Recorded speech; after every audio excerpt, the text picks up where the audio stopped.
It's the Orioles on MASN, and the Orioles come home for the longest homestand they will have this year. 10 games, a 4-game set. Beginning tonight against the Cleveland Indians will open it up. Well, the Orioles have had a tough time on the road and here at home, especially with the weather. Tonight, it is a beautiful evening. It'll get a little cool before we're done, but a whole lot better than what the Orioles have played in most of the games so far. But so have the other teams. So for the Orioles, there are no excuses. You get this thing turned around and you start hitting. Negative numbers, there are a lot of them, but there are also some positives, none more so than Manny Machado. And in Detroit, he opened it up. In Detroit, we saw the home run bat of Manny take off not once, but twice. And how about the young fan, an Orioles fan? Oh, can't believe it. Manny, could you do that again? Well, all you got to do is ask a player like Manny, and that's exactly what happens. So, young man, put that glove back out there again. Oh, I got that one. Got one to take home. How about that?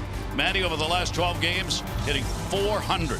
5 home runs, 14 RBIs, and comes up against a Cleveland team that last year he hit .385 against, the highest batting average against any single opponent last season, with a couple of home runs, 5 RBIs. He will lead the Orioles as we start this one. Jim Palmer, for the O's, time to swing the bus around. Well, it really is. I mean, the bus has definitely been going in the wrong direction. You know, a 6-game road trip. They didn't win. I think that last time that happened is 2010, going a road trip of that length and not win a ball game. They should have won one of the games. Could have won the Bundy game. You know, the ice game up in Boston, 34 degrees. But they need to play better. I'm not sure that Cleveland is a good team to do it against, except that Bundy's your guy. I mean, he's your #1 pitcher. You know, we talk about Manny. I saw him before. I said, hey, you're really hitting, and he goes, get good pitches to hit. And the key, of course, he's not missing them. So you got Bundy pitching for you. Bauer's never won here. He went, what, 10-1 over his last 11 at start, so we know he's a good pitcher. So maybe just against a very good team. Nobody won more games in the American League last year than Cleveland, the Indians. So maybe this is what's going to take. You know you got to play well. Hopefully they'll do that. And the Orioles will try and turn around the season they had last year against Cleveland when the Indians took 6 out of 7 games these teams played. How will it go this year? We're about to find out.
By Ocean City. There's no end to the fun you'll have in Ocean City. Plan your trip today at OCOcean.com. Really a gorgeous evening here. Take a look at BGE Home game time temperature, brought to you by BGE Home. We know more, we do more. 57 degrees.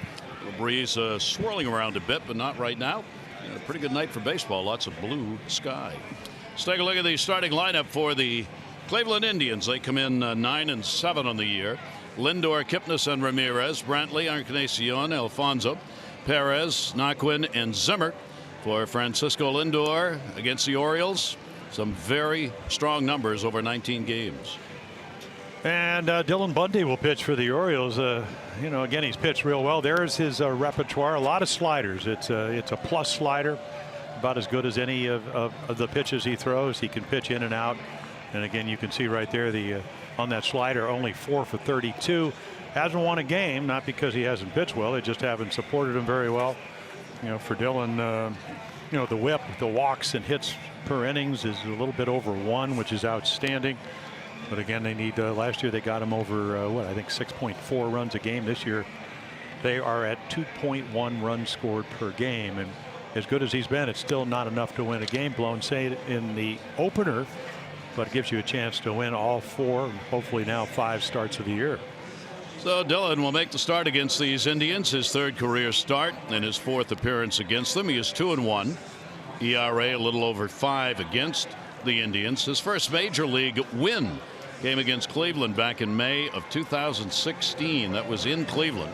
He did it in relief in an inning and a third. So Bundy will be looking for another win and get that first W on the board here for this season. Yeah, the wind chill tonight is going to be about 30 degrees warmer than it was in Boston, where he dueled with Chris Sales, who would lose that game last Sunday on a couple of unearned runs. More like a baseball night here tonight. Has 7 lefties in the lineup. Yeah, they've loaded them up. Here is Lindor to lead it off. One of the game's best. One of the exciting, no longer real young players, but certainly one of the real bright stars of Major League Baseball. And he's hit the Orioles hard. .318 lifetime average coming in against the Orioles. He's a switch hitter, their young shortstop. And the big cut is fouled right straight back. He was sitting on fastball, got one, and couldn't quite barrel it up. Now the infield with the 0-2 count will back up. They had Beckham playing in at third a little bit. They'll go back, play him to pull against Dylan Bundy. 0-2 count. Bundy, 7 walks, 31 strikeouts so far in the year. That one is going to be foul tipped. No, he'll be tagged out, make it 32 strikeouts. Well, we talked about the slider, 4 for 32. Well, now, I mean, here's another one. And again, it's his best breaking ball pitch. It's not that he doesn't have a good curveball or changeup. It's just it's a pitch he didn't throw for a couple of years because of the Tommy John surgery. And a nice play by Chance Cisco, keeping it in front of him. Now the Orioles go into the full shift with another one of the left-handers up. KIPNIS will stand in. They'll move Beckham, the third baseman, over to the second base side of the bag. Outfield deep. Pitch will be taken down low. KIPNIS, 5-game hit streak coming in, 7 for his last 25. Jason KIPNIS overall off to a slow start, as are the Cleveland Indians. These are 2 teams that come into this 4-game set struggling to score runs. Tito Francona's team, like the Orioles, expected to be very offensive minded, and before this season is done, clubs will pay for that. But right now, for both of these managers, where's the offense? Yeah. Indians ranked 15th in average, the Orioles 14th. Orioles are 12th in runs, and the Indians are 11th. And I don't think you would have expected that at any point of the year for either of these teams. Yeah, take a look, and this is what, of course, this is one of the 4 teams that scored over 800 runs last year. Nobody won more games during the regular season. But the one thing, you know, they're not scoring a lot of runs, 3.5 a game, Gary, but what their team ERA is at 2.75. Yeah. So that's the big equalizers for them. So while you know, they played it, I mean, it did go to Puerto Rico, but they played what, 16 innings and lost 2-1. So the offense failed them down there. Didn't win the first one. They couldn't get a hit in Puerto Rico with the runner in scoring position to save their soul. Left a lot of guys on base in both of the ball games. They split those games in Puerto Rico, the 2-game set. Yeah, look at Jason KIPNIS. He kind of nods up to him. He goes, "That was real." Watch his look. He goes, "Oh, yeah, that was pretty good." I thought I was going to hit that. Yeah, I was going to get a fastball. Great movement on that. 3-2 delivery on the way, and that one he got jammed on and popped it up. First base side, Cisco over, can't find it. Could not get that lined up, and Chris Davis wasn't close to help out. Well, that's an error, and you know, again, it's twilight. I think he sees it, but you can't simulate this during batting practice. If you're an outfielder, infielder, you take your ground balls. An outfielder takes balls off the bat during batting practice, but catchers don't catch pop-ups. So you talk about the wind swirling, just couldn't catch it. So another chance, and takes advantage of it. So keep that in mind. There's a player who should have been out, ends up getting an extended and delivers a base hit. KIPNIS on. Yeah, take a look at the defense. Mancini, Jones, Rule 5 player, Anthony Santander in right, out of the Cleveland organization. Beckham, Machado, Sardinius, Davis, and Chance Cisco. And KIPNIS, that's adjusted to that changeup pretty well. That's what he hit into right field after he missed the 3-1. Here is Ramirez. Ramirez getting the start at third base. He's got a 7-game hit streak going. 10 for 28. Cleveland has picked the pace up here over the last week as far as their offense is concerned, even though they struggled getting a hit with a runner in scoring position in that extra inning 16-inning affair against Minnesota that ended 2-1 in favor of the Twins. 1-0 delivery on the way. Breaking ball stays off it.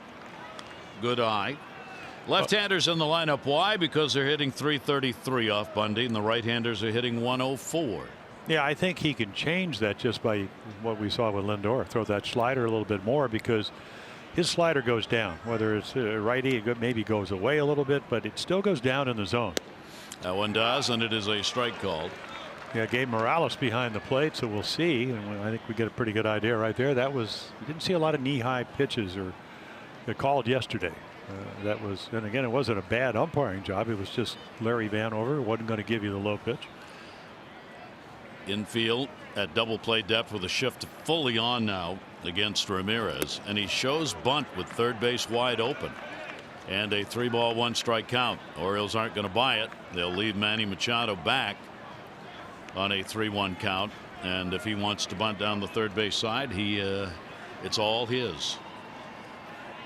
3-1 runner at first base, 1 down. Ramirez 4 home runs, 8 RBIs. He leads them in homers, tied for the lead in homers.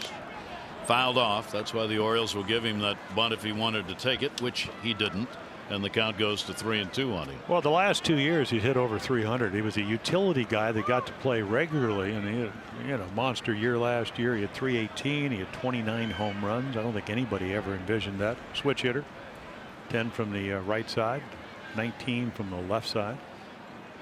Short lead at first base. Runner leaning and going, and the ball popped up the other way. So they sent KIPNIS with only 1 away on a 3-2 count to Ramirez, and KIPNIS will come back to first. Ramirez has drawn 11 walks and has struck out only 4 times. That's why Tito Francona is willing to take the chance, strike him out, throw him out, double play. He's got a contact guy so far at the plate. 3-2 again. We'll see if they run KIPNIS. He does, and the pitch is outside, and there's another walk. 12 walks for him already. Yeah, I think if you're Dylan Bundy, he probably noticed that on the changeup he threw about 3 pitches ago, he really tracked it. So you just can't throw him a get-me-over changeup, and just pushed it off the outside corner. I mean, Ramirez started the season at 0 for 15, so that hitting a lot better than that 197 average. So the Indians get a chance here in the first inning against the Orioles starter Dylan Bundy. This is where Dylan has been at his best. See what he can do with Brantley at the plate. You see some big numbers with a 333 average. First time he has faced Dylan Bundy. First and second, double play depth, straight up D in the infield. He launches one left center field, not particularly deep. Mancini over, not going to get it. Runners halfway. Throw will come into the cutoff man. It's a dying Quail single, and the bases are loaded. Yeah, they play him pretty much straight away, and he's been red hot. 4 multi-hit games in a row. Working on it right here, but you can see him. He's playing him a step to pull, and I think he thought that Mancini would come over and catch it because he looked at him. Well, here's a big at bat. No player in this lineup has faced the Orioles more than Encarnacion. This is game 135 for him against the Orioles, in a ballpark in which he has hit 17 home runs. Good breaking ball down and away. Yeah, only faced Dylan Bundy twice, 1 for 2, no home runs. Now this is where Cleveland has struggled, like the Orioles. They've hit .205 as a team with runners in scoring position, which is 12th in the American League. Not a good number. They've got him loaded here, looking for a strikeout. Ground ball. It hit him, and a run is in. It just nicked him on the way by, and that will put the Indians on the board, 1-0. Yeah, it really just kind of brushes his arm as it goes by. Back up slider. It's that front elbow where it's all the protection. Tried to get out of the way. And again, it's almost like not discernible as far as looking at it, but I'm sure they heard it. Wow. Encarnacion gets his 6th run batted in. Bases remain loaded. This is not the way Dylan Bundy and the Orioles wanted this thing to start. Ground ball will get out of it here if they can turn a double play. They've got the shift on. Alonso up. He's got a 5-game hit streak going. Breaking ball. Cisco has to rush down on that one. Had a hard bite. Yonder Alonso's put up some big numbers for this team. He leads them in RBIs with 9, even though he's hitting only $196. Has 3 grand slams to his credit in his career. Sacks are full. Swings over the top of that one. So Bundy hitting his first batter of the year at a time when the bases are loaded, forces a run in, leaving Ramirez, Brantley, Encarnacion on the base paths. And a 1-ball 1-strike count. Overload in the infield. Ball will be popped up, not deep again. Mancini's coming hard. He's got it. Runner tags, doesn't go. Throw to the cutoff man, and everybody back, and a big out on Alonso. 2 down. Yeah, they're going to come halfway. Of course, you don't know this if you're Trey Mancini. So you come in, and it's a high sky. As you mentioned, there's not a cloud at all. Catches it, and this is the important thing. Missed the cutoff man yesterday on a ball down the line by Iglesias on a double that turned out to be a triple. One of the rare times he ever does that. So played well. And then again, that pop fly, the drop, huge. And you hope that's only going to be 1 run. Yeah. So here's Perez to the plate. He is facing Bundy for the first time. Bases loaded, but now there are 2 down and a chance to get out of it. Perez has gone 0 for 5 with runners in scoring position so far this season. Has had only 1 hit on the road thus far. He's gone 1 for 11 in road games. So be pitch number 25 for Bundy, who has given up his first run in the first inning this season here in this opener against the Indians. Great pitch. That one fell off the plate, and an 0-2 count. Well, that's the slider, and that's become his go-to pitch. And yeah, the only hit on the road that you talked about, Roberto Perez, was a home run in Anaheim over the wall in right field that's been lowered. Hit it well.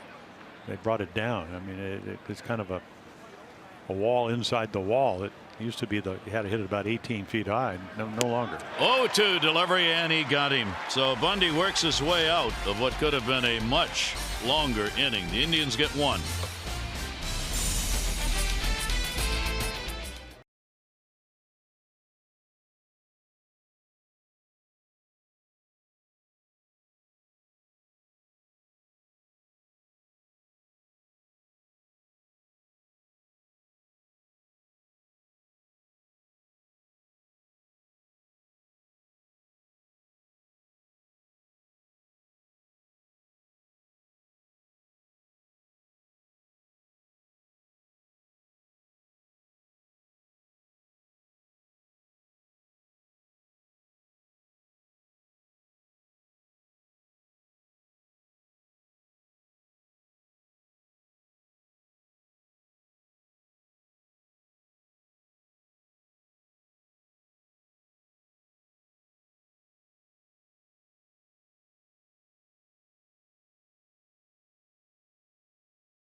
16 seed, the only one ever to knock off a #1 seed.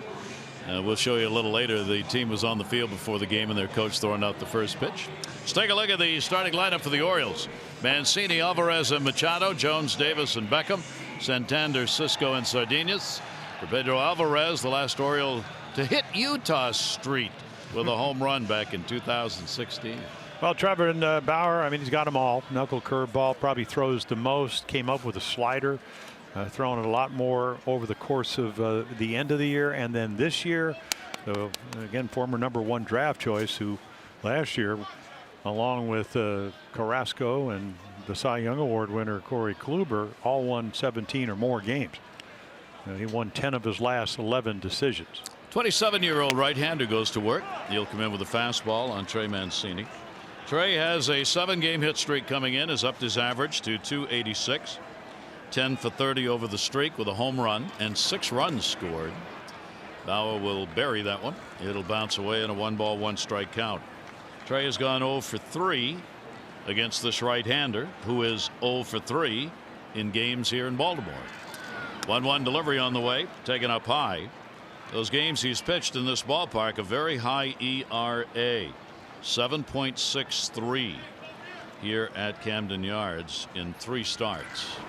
2-1 delivery, and that's going to be in there for a strike. As you can see, Bauer is a fast worker. Mancini steps out a little bit. Orioles may need to do that. Sometimes he comes close to quick pitching you. 2-2 delivery, breaking ball all the way to the backstop.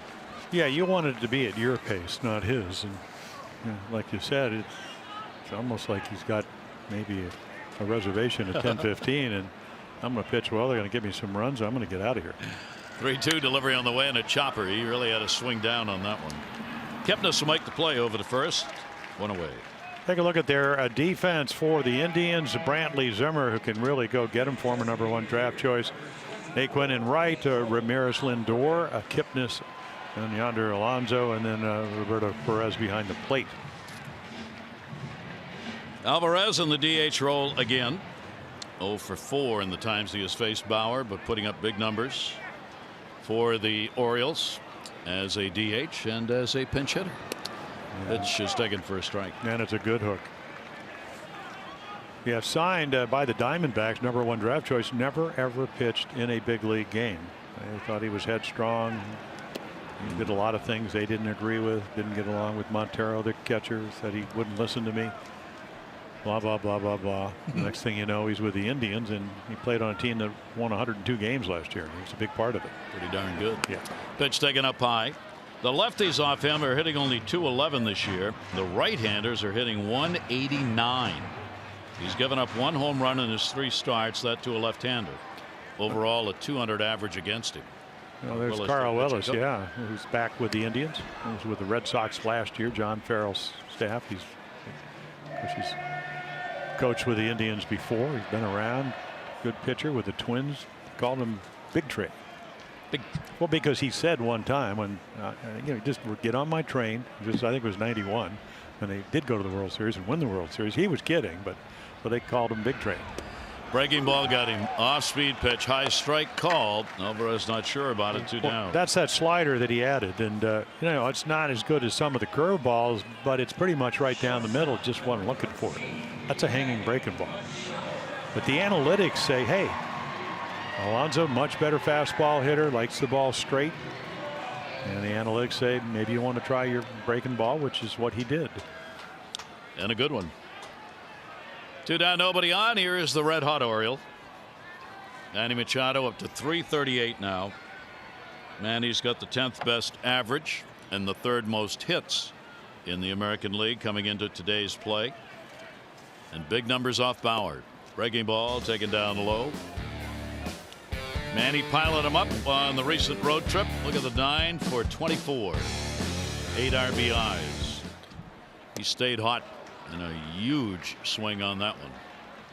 76 off speed, 101. Well, yeah, your fastball is at 91 to 93, probably for Trevor Bauer. Curveball's at 76, sliders at 83, changeup probably in the low 80s. So you got a lot of pitches at different speeds. And if you can throw them over in any count, which you can. Chopper. Bauer. retires the side in order. So the Orioles go down, and after one here at Camden Yards, the Indians have a 1-0 lead.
Year, these are the numbers in the head-to-head. No, yeah, that's why you lost 6 out of 7 games. I mean, starters ERA. They had the best pitching in the American League last year. They were one of the 4 teams that scored over 100 runs, won 102 games, 22-game winning streak, and the Orioles played them in the midst of that. So they added to it.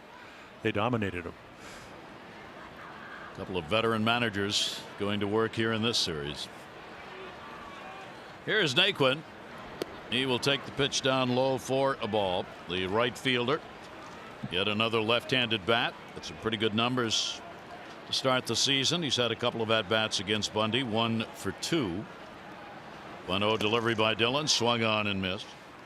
Dillon already has a couple of strikeouts in the game.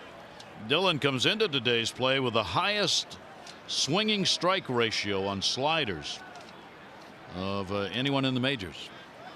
Swing and miss on sliders is up there at 35%. 1-1 delivery, swung on and missed. 1-2. Yeah, Tyler Naquin last year had back problems, but the year before had a really good year. In fact, his first year in the big leagues, hit 14 home runs, almost hit 300, could run a little bit. Injuries cost him a lot of games. It did. So he was up and down at AAA Columbus last year. Got one jammed on, popped up near the mound. Beckham had a long way to come, and it's going to fall in. Oh my gosh, a fair ball. No, it's probably foul, and only because I'm looking at the home plate umpire. Well, I don't know if he knows. I don't think so either. Yeah. So I was thinking Chance has already misplayed one, so go get it, Dylan. So I'll get it. No, see, so it hit fair, but did you pick it? He probably picked it up in fair territory. It looked fair. You got to let it bounce. They're going to bring him back. I think the Orioles may get a break on this. That's but wait, fair. where does he pick it up? Yeah, he picks it up in fair territory. That's fair. It is fair. Wow. Break for the Orioles. As they're going to bring him back to continue the at bat. But why? I don't know. He picked it up in fair territory. Do not know. It must be something that we're not. I mean, Brad Mills, that's the bench coach. It's the home plate umpire's call till it goes by the bag, but I wasn't sure he could see because he had everybody in front of him, but it's a foul ball. So 1 ball, 2 strike count. Dylan Bundy's delivery, and right off the fist. Gonna have to be a quick throw, so Dennis gets it there, not in time. It'll be an infield hit anyway. Now Tyler Naquin can fly, and he's always 14 steals a year in the minor leagues. Well, again, even when he was healthy a couple of years ago, 6. So I mean, you have to circle it. You can't get there in time, and he plays it the only way you can, and not hit very hard. Good pitch off the fist. Bad result for Dylan Bundy. Yep, he had that one well beat. So that's 2 extra outs they've already given him. Yes. So the leadoff man on here in the second inning. Here's Zimmer. He will take the pitch for a ball. Bradley Zimmer, great center field, rookie year last year. They loved what he did, both defensively and offensively. Yet another of those left-handed bats in this lineup. The defense will stay straight, though, with Beckham in on the grass at third, a couple of steps against the number 9 hitter, and a 2-0 count. Zimmer also has been hot. He's got a 6-game hit streak going. He's 9 for his last 21. 0 for 2 off Dylan Bundy. Pitch on the way will be in the gap to left center field. Going back, Adam Jones. Wind blowing in a bit. Runner was all the way down. He'll have to come back. 1 down. Birds are hosting these Cleveland Indians all weekend long, and on Sunday celebrate Earth Day as the team celebrates the ballpark's new LEED Gold certification and takes the field in special Earth Day jerseys and caps. First 20,000, 15 and over, get an Earth Day tote bag presented by MLB Network. Tickets at Orioles.com. Well decked out, going to the party or the ballpark. So Bundy with a runner at first and 1 away. Lindor, the leadoff batter, a strikeout victim, his first time up. Gets speed over there at first base. Naquin can go. He's taking a long look over at third. Well, Lindor, I mean, monster year last year, 33 home runs, 22 of them hitting left-handed. The steal bases. Runner fakes a go and an off-speed pitch up high, but he drew Dylan Bundy's attention when he completed the pitch. He looked over because he saw him moving off the bag. So he'll dance a little bit over there in a 2-0 count. Kona doesn't mind moving the folks like Showalter, trying to get his offense going. Sometimes you just got to put it in motion. 2-0, runner not going, and he was way out in front of the off speed. Oh, great changeup, and already we've seen a lot of sliders and changeups. Fastball count right here. Threw him at the first time up, got him out on his front foot, struck him out on a slider. Count at 2-1. Runner leaning. That'll result in a throw over. Try and get him at least straight up or leaning back to the bag a little bit. Base stealers are 3 for 3 against Dylan Bundy so far in the year.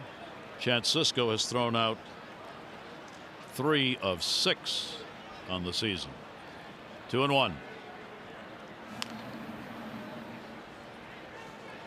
When you're not scoring a lot of runs, as neither of these teams are doing, you have to play the little game. This is part of it. You can hold a runner from gaining an extra base, keep him out of scoring position. You have to do that. Runner goes. 2-1 delivery. Chance throw right there, and he is out. Chance Sisco right on the money.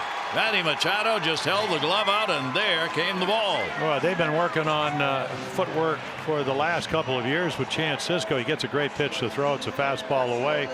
This is not Bradley Zimmer, who strolled 18 out of 19. So they tag him, got him up on the shoulder. And again, with the scope out of the lineup, this is Manny. Of course, he knows what he's doing, and you could see just by an inch or two. Perfect throw. Big out. Count goes to 3-1 on Lindor, but now the bases are empty with 2 down. Bundy's delivery to him, and a swing and a miss, that time a 93. Yeah, we see 90, we'll see 91, maybe even a 94. I think Dylan Bundy, growing up in Oklahoma, must have been good at math, because he can add and subtract with the best of them. Fouls that one off, got out in front of it. You go from 93 down to 82. Yeah, the thing about his slider, and we're on the bench today talking, he's got great tilt. In other words, it goes down. To the righty, it goes down and away, and sometimes even down from ball to strike inside the strike zone. Not too many guys' sliders do that, because they're maybe a little bit more from side to side. But he has such a good windup, and he stays on top and behind his stuff, that he can get the slider to go down, and it'll appear to be a strike, and it ends up a little bit out of the zone. 3-2 the count, 2 down. Lindor goes after it, fouls it back. As we have seen all season long, and no reason to believe it won't continue all season. There is no fastball count anymore. Pitchers are absolutely going to more breaking balls and off-speed pitches all over the different counts. In fact, they have become, for a lot of starters, the primary pitches used. A lot of sinker ball pitchers around. Fouls that one off the other way. Yeah, we saw that in especially against the Orioles. More predominant fastball hitters. Liriano on Tuesday night, Boyd, they were below 50% fastballs. Change-ups, cutters, sliders, curveballs. That's running its course through baseball this year. 3-2 delivery again, and a pop-up. Shallow left field. Mancini coming in. Machado is under it, and he has it for the out. So a little help from UD always helps the starting pitcher. Cisco got it down. Manny put the charge on and got him.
For being selected. 500 more for every Orioles home run hit tonight.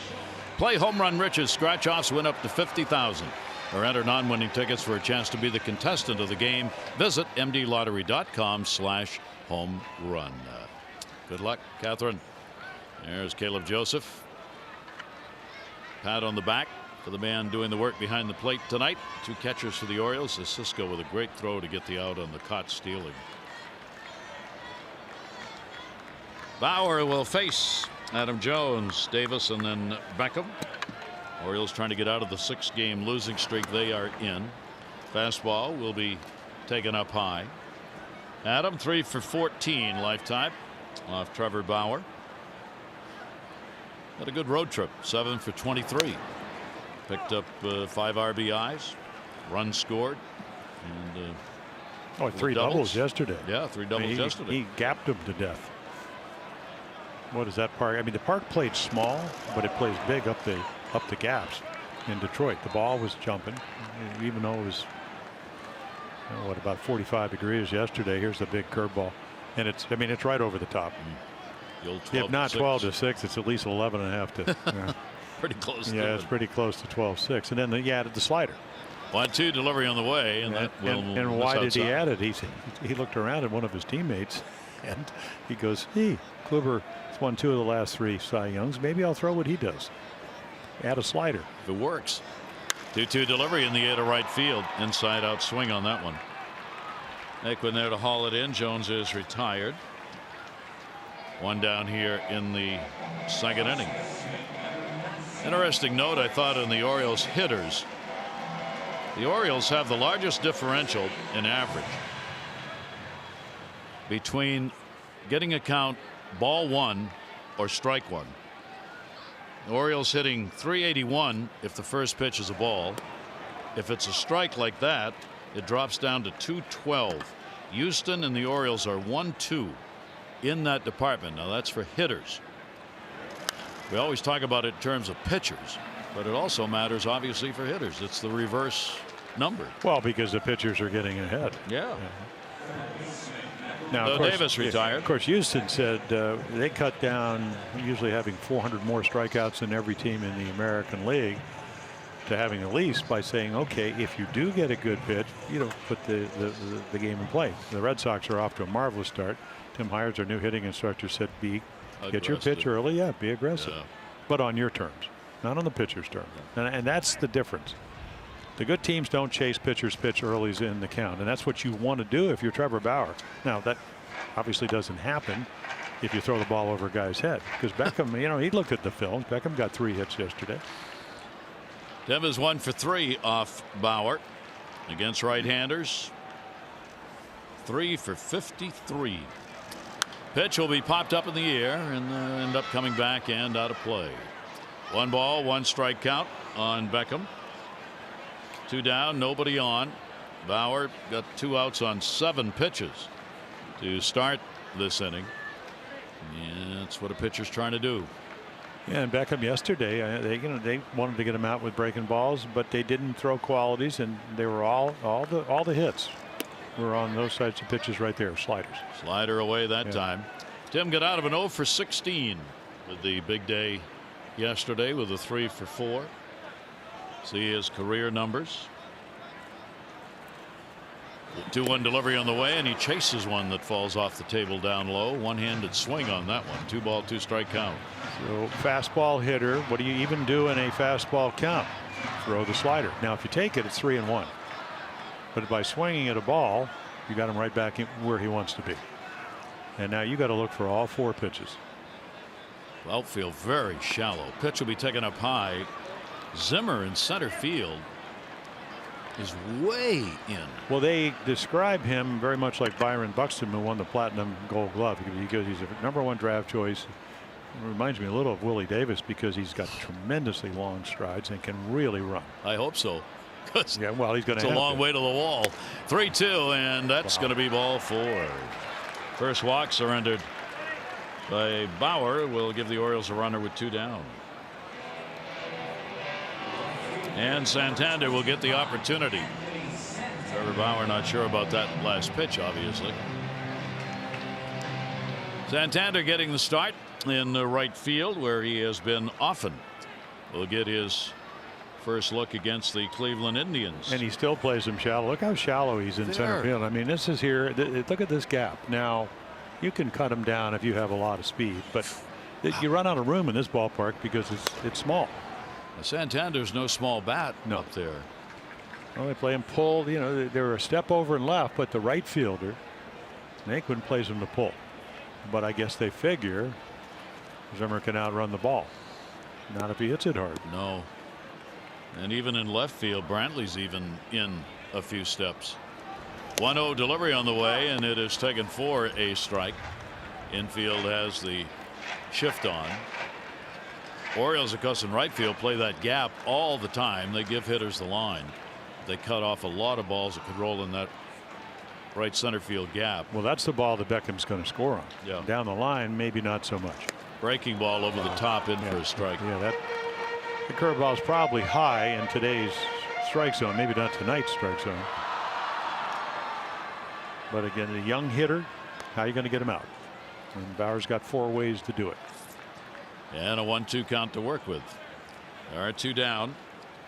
Beckham short lead at first. Will still draw the throw over. Early on for Trevor Bauer, 75% of leadoff batters have been retired, so he's not hurt his cause by allowing that leadoff man to get on base. It can change the whole complexion of an inning, and he's been very good at it. 1-2. There are 2 down here. Long hold. Santander will foul that one away down the first base side. He is 3 for his last 18. Santander is covering a 7-game span. That's why the average down to that 191 mark for him. As the Orioles all around the offense, everybody looking to pick the pace up. Tough guy to do it against in Bauer. 1-2. Beckham's got the attention of Trevor Bauer. Base stealers 2 for 2 against him on the year. Perez behind the plate hasn't thrown anybody out. 0 for 4 trying to catch base stealers. Beckham has shown no intent to go and has not lengthened his lead. 1-2. Bauer long hold. Runner stays. Santander started. Good block made by Perez to keep it out in front of him. Yeah, Perez can throw and he can catch. He just smothers that curveball. Nice hold up by Anthony Santander on a pretty good curveball. Bauer has reduced his walk rate and upped his strikeout rate so far this season. 8 walks, 22 strikeouts. He's cut the walks down about 1.5 per 9, up the strikeouts by a couple per 9 innings. 2-2 delivery on the way, and he got him. Just laid that one in on the inside corner. 94, probably looking for the off speed. It froze him. Runner left on.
Serving the armed forces, veterans and their families for over 80 years.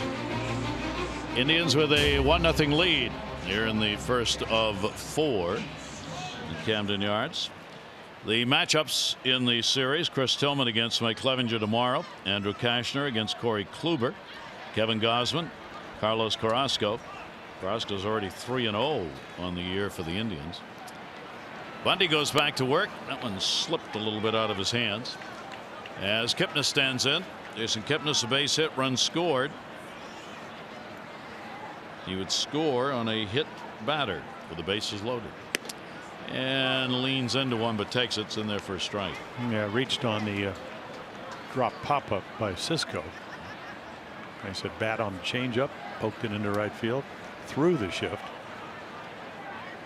KIPNIS 1 ball 1 strike count with the shift on and the outfield back. Timeout asked for and granted at the plate.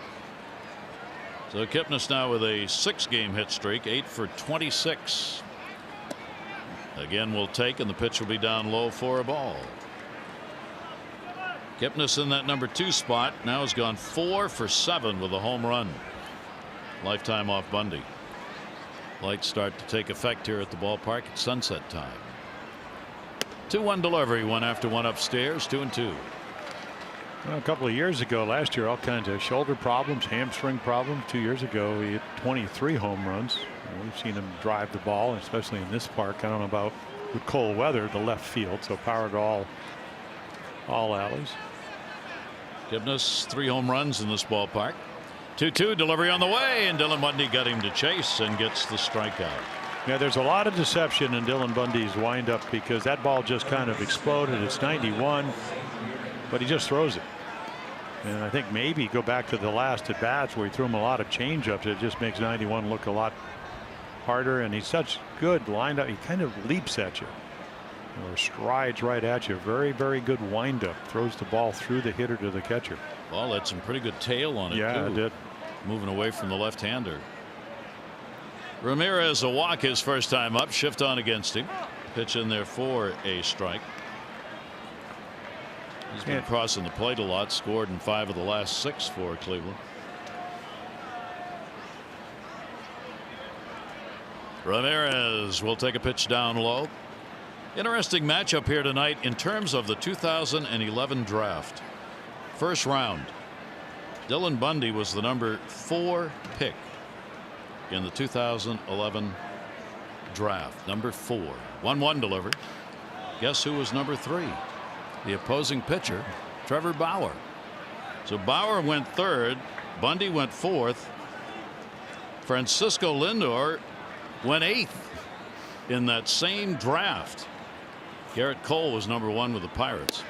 Breaking ball taken inside. So 2 guys who could have gone either way as far as the selections were concerned. Arizona actually had Trevor Bauer in that round 3rd, and the Orioles of course had Bundy. Well, college pitcher Bauer to high school pitcher Dylan Bundy.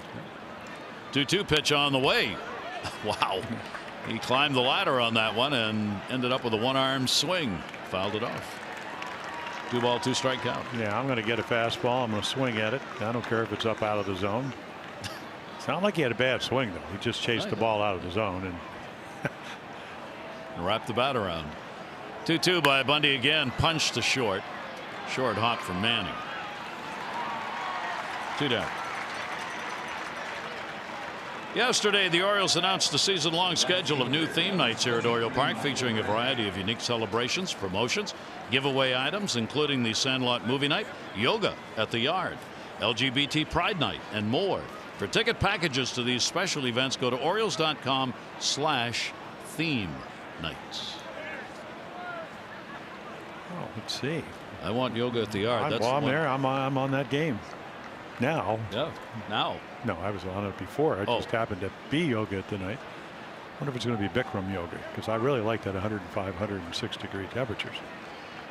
Well, after being in Boston last weekend, don't we want warmth? My phone froze. I froze. Yeah, you froze. And our phones froze. And the phone froze. 2 down, nobody on. Another great off-speed pitch. Brantley a base hit. So ankle surgery. He didn't even play his first spring training game until March 21st. But he's been red hot. Pitch on the way to him, taken down low. He has multi-hit games each of the last 4 that he has played in, hitting .450 over that streak, and Brantley leads the team in batting average. He is 4th in RBIs in the league, tied for 4th in hits. 1-1 delivery on the way, goes after one down the line. Mancini was playing over a bit. Long run. Won't matter. Yeah, it'll bounce off the seats and come back to him, but that doesn't count. Nice catch, but yeah, I think when you pitch to Michael Brantley, from what I've seen, if you want to throw him breaking balls, that's when he becomes a home run hitter. You get behind him, he'll look for fastballs. Otherwise, he's a left field hitter. Here's what we were talking about. Nice little carom off the fence. Trey's ready for it. Thank goodness. No, don't speed up the bat unless you have to. 1-2 delivery to him, hit hard down to first, fair ball. It's going to roll into foul territory. Chris Davis already arguing that it was foul. Played in the corner, Santander, and in with a double is Brantley. Kind of what I was talking about. That's a slider. It's not a horrible pitch, but look how quick he is. It's a slider down and in. He drops the bat. Let's see. Yeah, right on the chalk. It either goes over the bag and then doesn't have to land fair. That one does, though. Looked like it got right on the chalk. But see, that's what it does. The bat head was late on the fastball, trying to strike him out, and he's just too good a hitter. 3rd double this year and another multi-hit game already. So 5 in a row in multi-hit games for Michael Brantley. Single and a double in this one. Encarnacion got the RBI, hit by a pitch his first time up. Pitch will be taken down low. And for Brantley, a 5-game hit streak, also career high for Brantley. 4 hits on the board for the Indians, and another runner in scoring position. Encarnacion's gone 0 for 9. Can't believe that was a strike. Well, he swung at the first pitch. He threw him, hit him with the second one the first time up. They were both sliders. Slider, slider here. That's how you try to get a guy that's hit 30 or more home runs the last 6 years. Encarnacion broken bat to the middle. That's got squib on it. Ladenas takes a look over to third, throws over it, plenty of time, and gets the out. So that'll do it. No runs on the hit, no errors, and a base runner left on. Indians up 1-0.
On Masson, brought to you by PNC.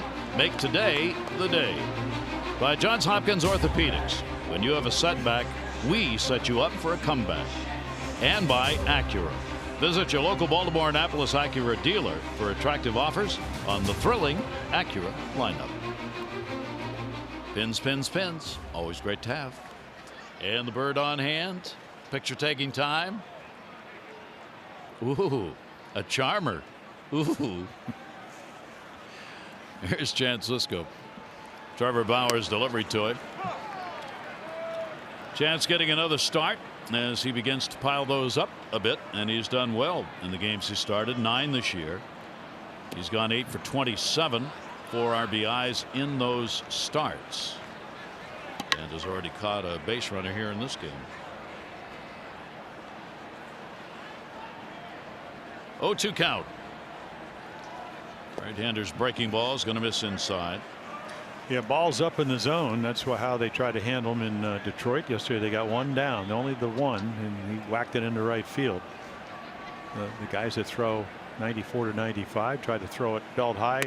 Got him on the inside corner. See, he thought that was high, and it's a high strike zone tonight. Gabe Morales pretty consistent. It's just a hanging slider, but it fools him. Late breaker. He thinks it's high. Right around the letters. Watch Perez drag it back down just a shade. Got it in there.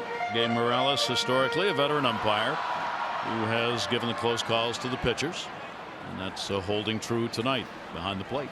One down. And that one fouled off. Darden is trying to get around on it. He's facing Bauer for the first time, getting the start at second base again. Yeah, pinch hit home run the other day. Yeah. Slider down and in late on the fastball. Shane Green tried to throw him a slider. He just dropped the bat, tied it up 5-5, and then they would walk off on the home run by Dixon Machado. That's his 1 for 8, that home run in the last 3 games, 2 starts. 1-1 delivery on the way. Breaking ball taken inside. Cleveland recognizing his speed moves Ramirez in at third base. I want someone to hit a ball deep to center field for the Orioles. Just I just want to see what Zimmer is going to do. That is fouled off. He does not move. We'll watch him when some of the bigger power hitters get up on him. I mean, he continually plays way in center field, seemingly without regard to who's at the plate. Wow. 2 ball, 2 strike count. He got him and he knew it. Well, that's how he got out of the last inning to Anthony Santana. You give up on that two-seam fastball. Another pitch he added. He used to throw a lot of four-seamers. Watch the ball run. That ran ball, what, 4 inches?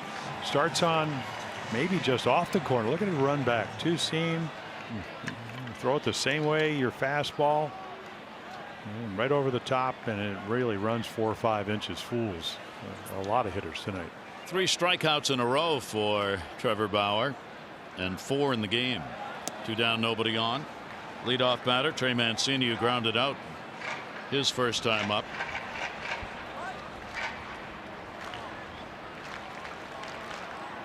Bauer with a 1-0 delivery, and that one in the air to right field, hit pretty good, shy of the warning track. Naquin is there and puts it away, and that's 3 in a row retired. Only 1 over the minimum through 3.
Innovative, high-value dental and vision benefits to area employers and individuals.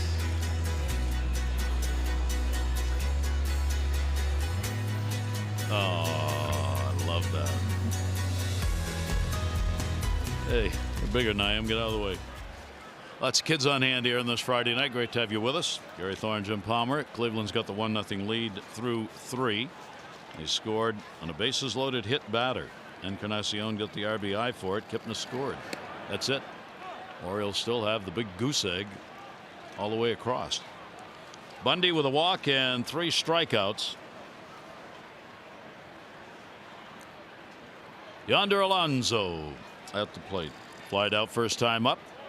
Take the pitch down low for a ball. Yeah, big home run season last year. 22 out of with Oakland, and then 6 after being traded, so 28 on the year. Made his all-star team from Miami. All-star game in 2017 in Miami. 1-1 pitch to him is away. He has had good numbers against the Orioles, hitting .340 for his career in chances against the O's. You mentioned again this, what Jim did earlier, this lineup of left-handed bats against Dylan Bundy. 2-1 delivery on the way to him, and he had a reach. Goes right into the shift. Michael Mazzeo will make the play for the out. Let's open up our Major League Notebook on this Friday and take a look at some baseball business. We talked about this 3 weeks ago. A 52 Mickey Mantle Topps rookie card, mint condition. The sale is over. The auction price, $2.88 million. According to the report, the second highest price ever paid for a baseball card, $3.12 for that Honus Wagner 1909 card. The Mantle card was being sold by a former NFL offensive lineman, Evan Mathis. So the card is gone. The Mickey rookie card. That auction ended on Thursday. So it has to be mint condition to get that price. Yeah. Yeah. But there, I wonder how many there were. How many were ever produced? Yeah. I don't know. I've never seen that figure. 0-1 delivery on the way, and a breaking ball is going to miss down low. Perez, strikeout victim, his first time up. Gets to be a right-hander in the lineup. 3-game hit streak for him. Adam Jones moves a bit to right, leaving that left center field gap open, and a timeout asked for. Stillen can quit himself. I know the number's much higher. You know, the lefties came in at 333, but he can get you out a lot of different ways because he's got 4 pitches. Now, is it more comfortable? And we were talking on the bench. The first thing you see when you're pitching to a right-hander is the batter. If you're right-handed, if you're the lefty, you pick up the glove. As he was saying, he tries to throw off the glove whether you're right-handed or left-handed. 2-1 delivery to him. Had break on it, but it moved a little bit too far inside. And the count goes to 3-1. Looking for a walk if he can get it here. Well, he's Roberto probably Perez. is. I'm sure Guy Van Berkeley, other hitting instructors say, you know, look for your pitch here and try to drive it somewhere like And that. did, Yeah. and fouled it off. Cleveland comes in the walk category, 12th. They haven't drawn a lot of them. They are 6th in strikeouts. The Orioles have struck out more than any other team in the American League, but they're also 6th in walks. Dylan Bundy, 3-ball, 2-strike count. 1 down, nobody on, and he fooled him and had him way off balance. Yeah, you got 1 pitch to hit, 3-1 fastball. You were late on it. Take a look at our Nissan pitch track. This is what happens. This was 4 for 32 coming in on the slider.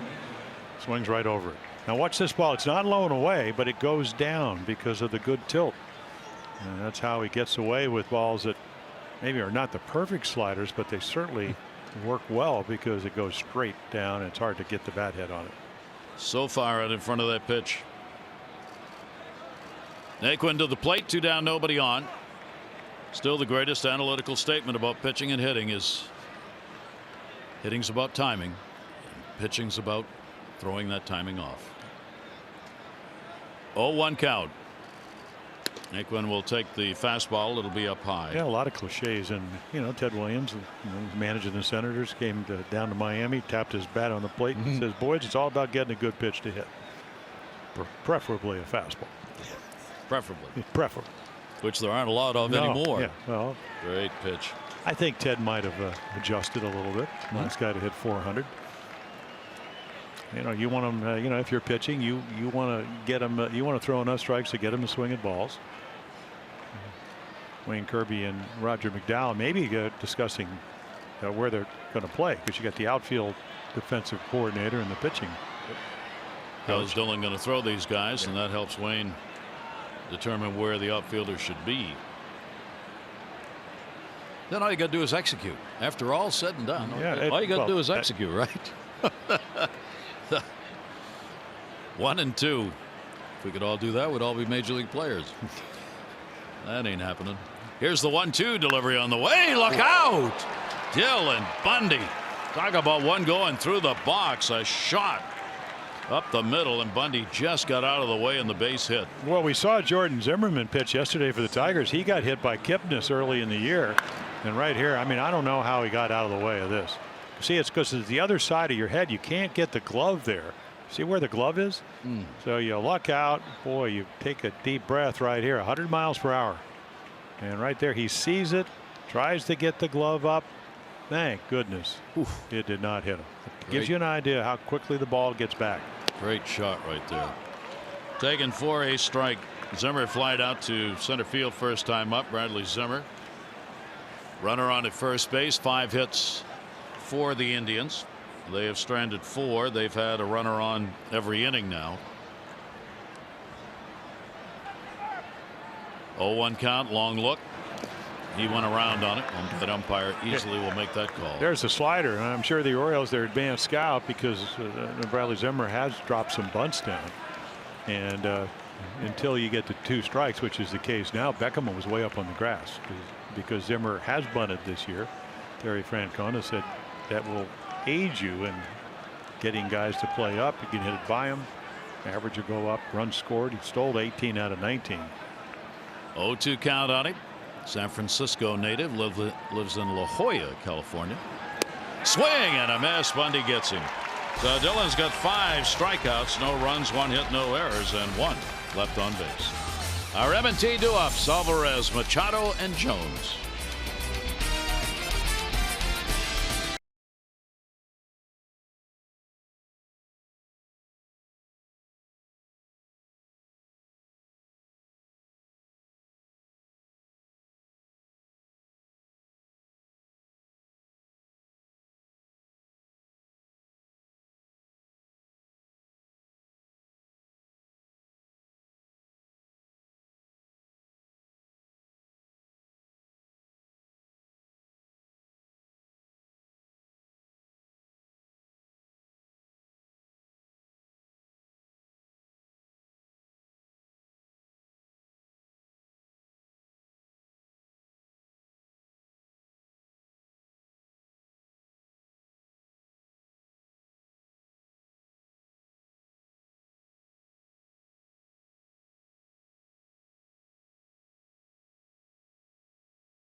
The all-wheel drive RAV4 Toyota.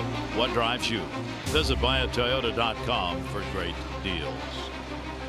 Cleveland Indians come in 9-7. They're only a half game behind the Twins. In the Central, the Orioles are 11.5 out behind the incredible Red Sox, who won 7 in a row and are 16-2. I wasn't aware of this, but Rick Manning, who does the TV, used to pitch against great center fielder. He was talking to Dan Duquette, the vice president of baseball operations, when Dan was in Milwaukee and Rick was there. They started out 17-1. And I go, well, how'd that end? I'm talking about the year. He said, well, May was about the opposite of what we did in April. We almost went 1-17. They did win 90 games. So.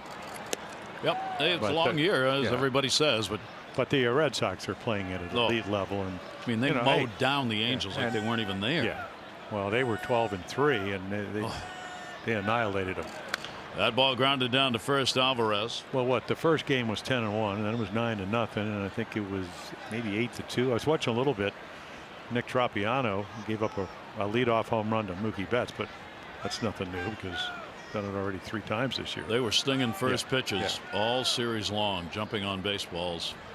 1-2 pitch on the way. A chopper that hit the plate. Baltimore chopped second base, and nice play, KIPNIS to get him. Or maybe LINDOR. LINDOR. Yeah. You know, when you get into the shifts. Yep, it was LINDOR. It's not like Jackie Robinson Day where everybody's wearing 42, but I just know the quickness right here. Because LINDOR can do a lot of things. You know, the Baltimore chop doesn't work tonight. So make it a 6-3 on the put up. Nice running charge. Yeah, we used to keep the pitcher's chart, and I would actually on my chart still put 4-3 because even though it was a shortstop, we wanted to know where the ball was hit. Yeah. So that ball kind of where the second baseman usually plays, but in the shift it can be a. Yeah, looking at the scorecard, you get a very different view of the game with all these shifts. Pitch will be taken down low for a ball. Here is Manny. Yeah, so let's see the second time through the order, and of course Bauer's mixing up his pitches. Orioles looking for the first hit. Breaking ball will be taken outside. Manny started out slow, went without a home run or an RBI in the first 7 games, and then in the last dozen, 5 homers and 14 runs batted in the last 12 games, hitting .400. Yeah, he said very simply, it's about getting good pitches to hit, and when you get them, you don't miss them.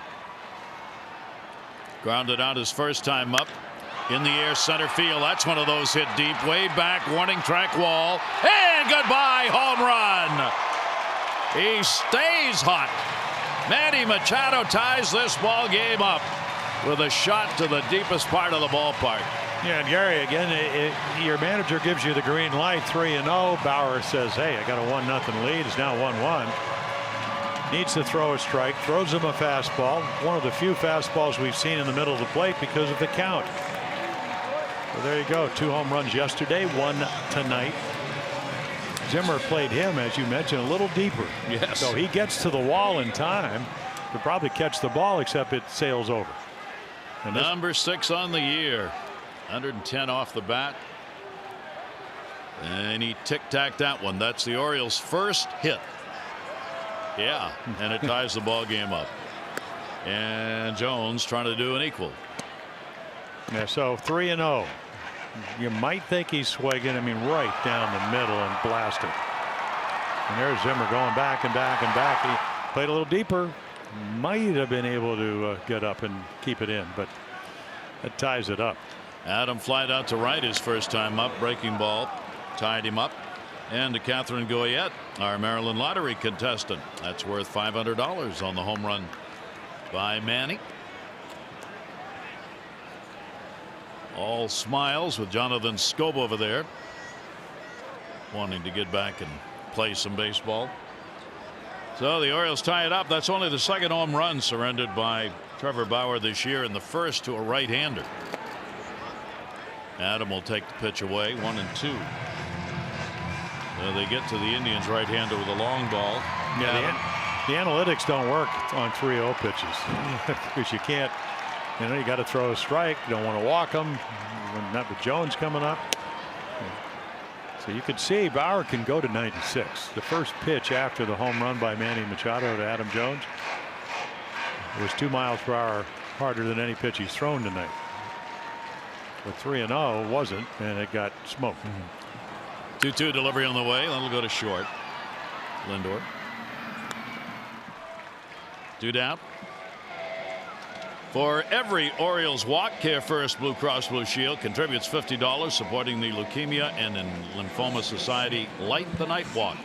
The O's have drawn 63 walks, $3,150. Care First encourages each of us to take that first step towards a healthier and more active lifestyle.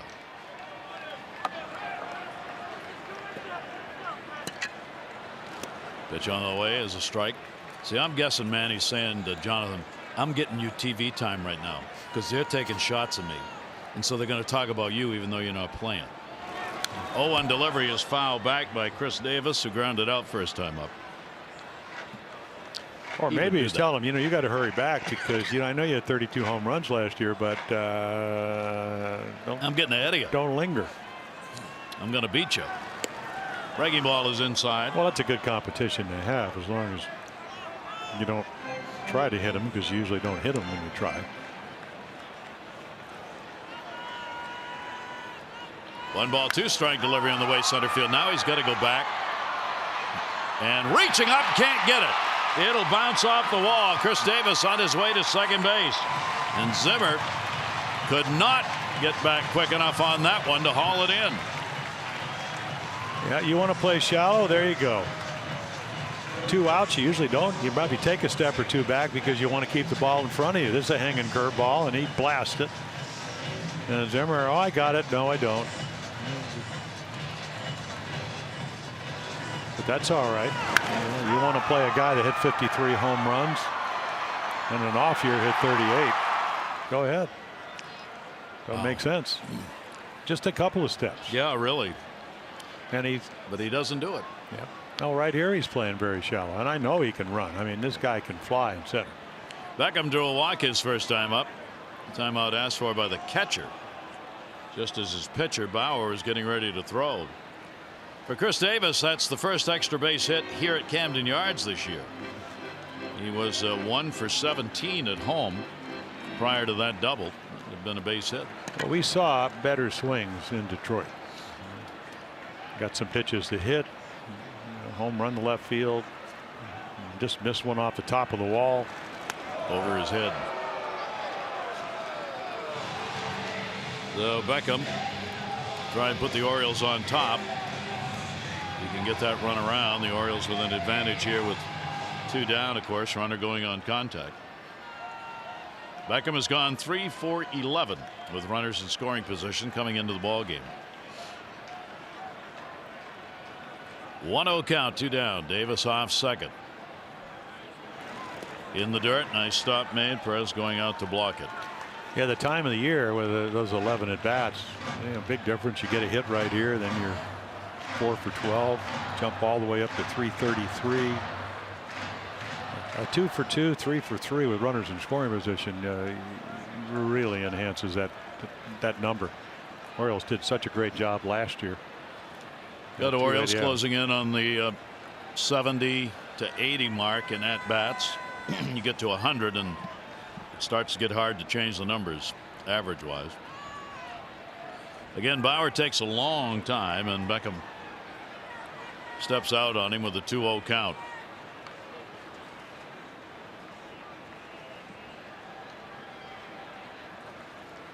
Two down. Davis. Big lead at second base and not holding. Pitch is going to miss outside and he falls behind 3-0.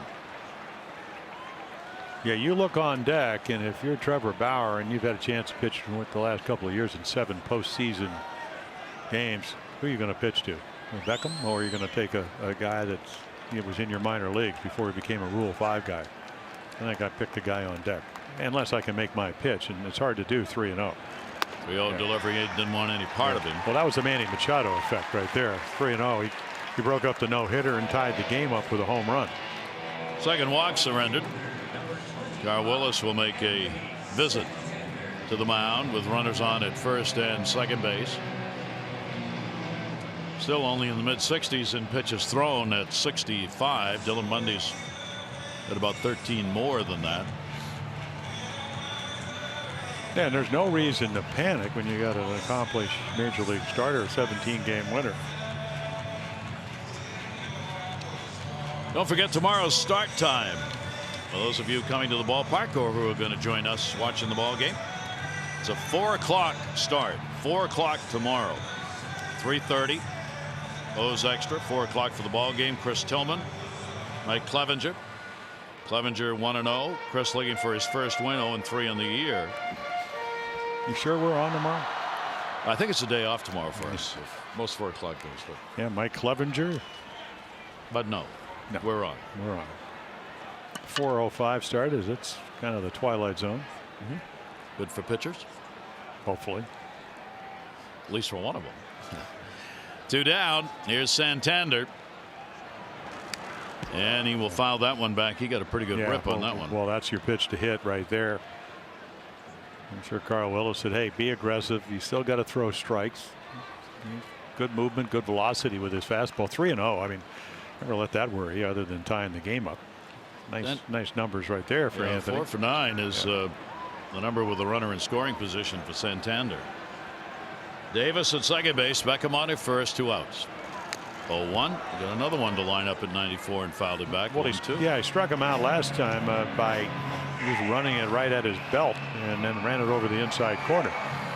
And you can see Perez tap on the ground. A lot of times catchers will do that. And it'll mean you want to get the breaking ball down, and I think he just did that for effect. Young player, young hitter. Shift is on against Santander. LINDOR right behind second base. That cuts Davis's lead down a little bit. 0-2 delivery on the way. Santander will go to second. KIPNIS has got this one. And the overhand will get him. Orioles get their first hit and tie the ball game up on this swing of the bat by Manny Machado, his 6th home run of the season. They'll leave a couple of runners on, and the game is tied at 1-1.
Some of the action here at Camden Yards on this Friday night, and a good one underway. Pitching duel. Bauer, a couple of walks, 4 strikeouts. Dylan Bundy, a walk and 5 strikeouts. Manny Machado, the first hit, a home run, tying the ball game up. Orioles have been out hit 5-2 so far, and the pitch will be taken down low.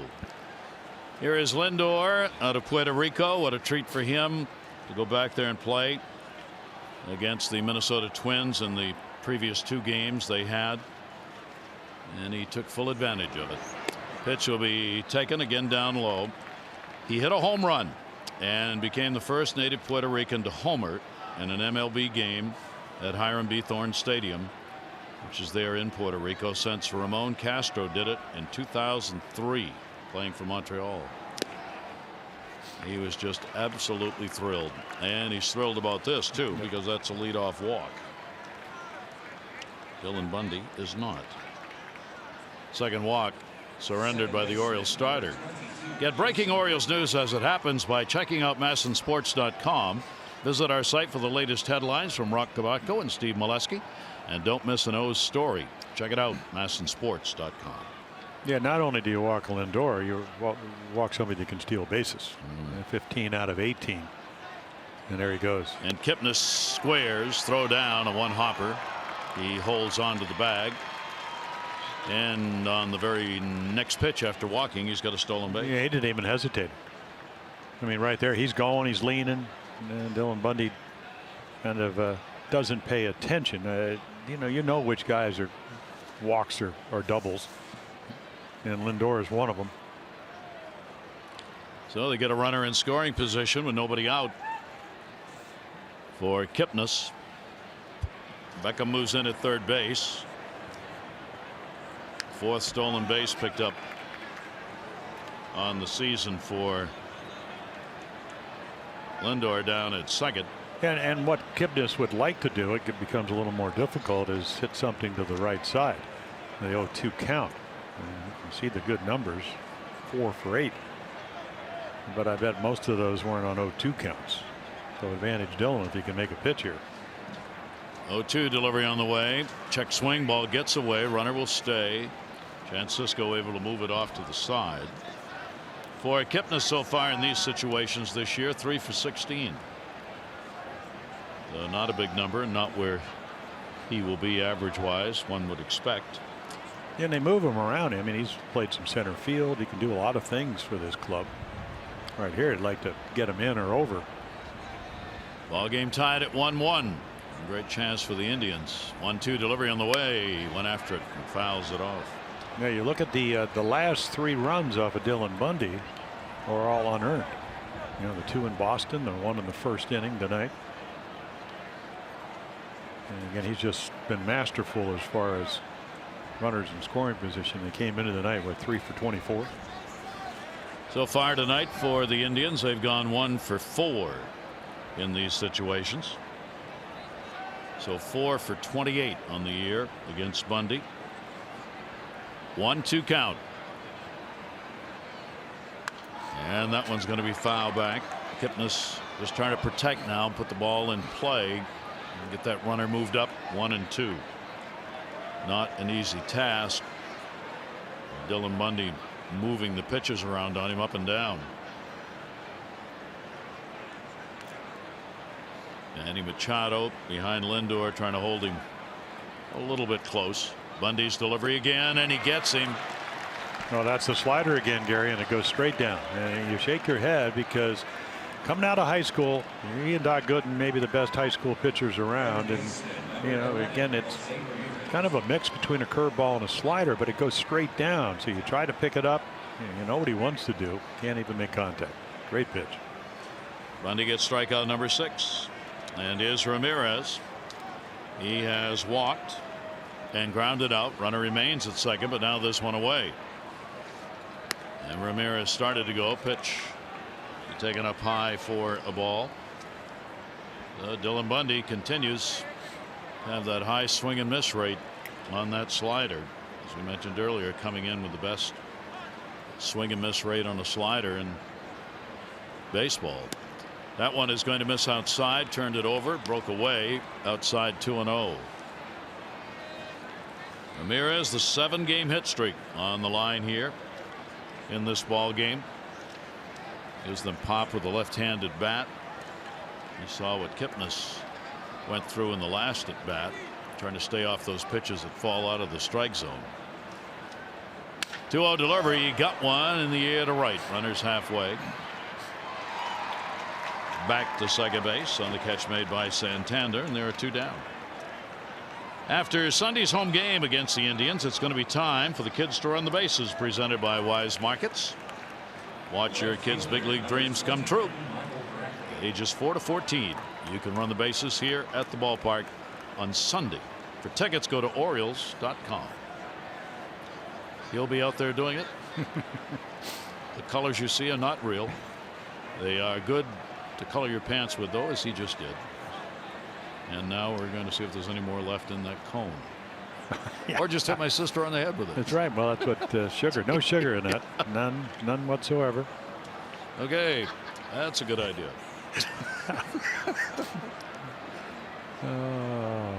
The preceding was transcribed. A 1-0 count. Brantley's already got 2 for 2. He's had a double and a single, stranded each time at second base. LINDOR on at second, 2 down. LINDOR getting a bigger walking lead now. And the pitch is on the inside corner for a strike. Yeah, perfect pitch. He's looking away. You know, he loves to hit the ball the other way. You know, soft single on a fastball, slider for a double. 4 for 8 with runners in scoring position. Dillon's ability to find the big outs in these situations, one of the real pluses, makes him such a real good, outstanding starter. 1-1 delivery on the way. That one off the fist, foul back and out of play. Well, we used to always talk to Derek Jeter, you know, who hit over 300, whether it was with anybody on or runners in scoring position. There you go, Mr. Blue Mouth Kid. But anyway, you know, Derek used to say nothing changes. Well, the same thing when you pitch. You don't try to throw any harder. You just make your pitches. You know, you try to, as you said, execute. 1-2, and he had him double clutching. Adam Jones coming in, called off, and Trey Mancini will make the catch on Brantley. No runs, no hits, no errors, 1 left on base, and 1 nose still unplugged.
Find your local independent American Standard heating and air dealer at MidAtlanticComfort.com.